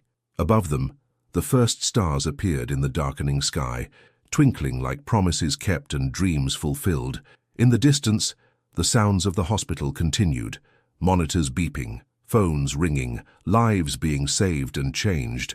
But here in their garden, time stood still, holding them in the perfect moment between what was and what would be. Life wasn't always easy. There were long surgeries and difficult cases, sleepless nights with sick children, and challenging days balancing careers with family. But they faced it all together, their love growing stronger with each challenge overcome, each joy shared, each quiet triumph celebrated. They had learned that love wasn't just about grand gestures or perfect moments. It was about choosing each other every day, in the spaces between heartbeats. It was about building something beautiful from an unexpected beginning. Most of all, it was about the courage to let love write their story, one page at a time, in the endless book of their shared life. And what remained after love? Everything that mattered, everything that healed, everything that made life worth living.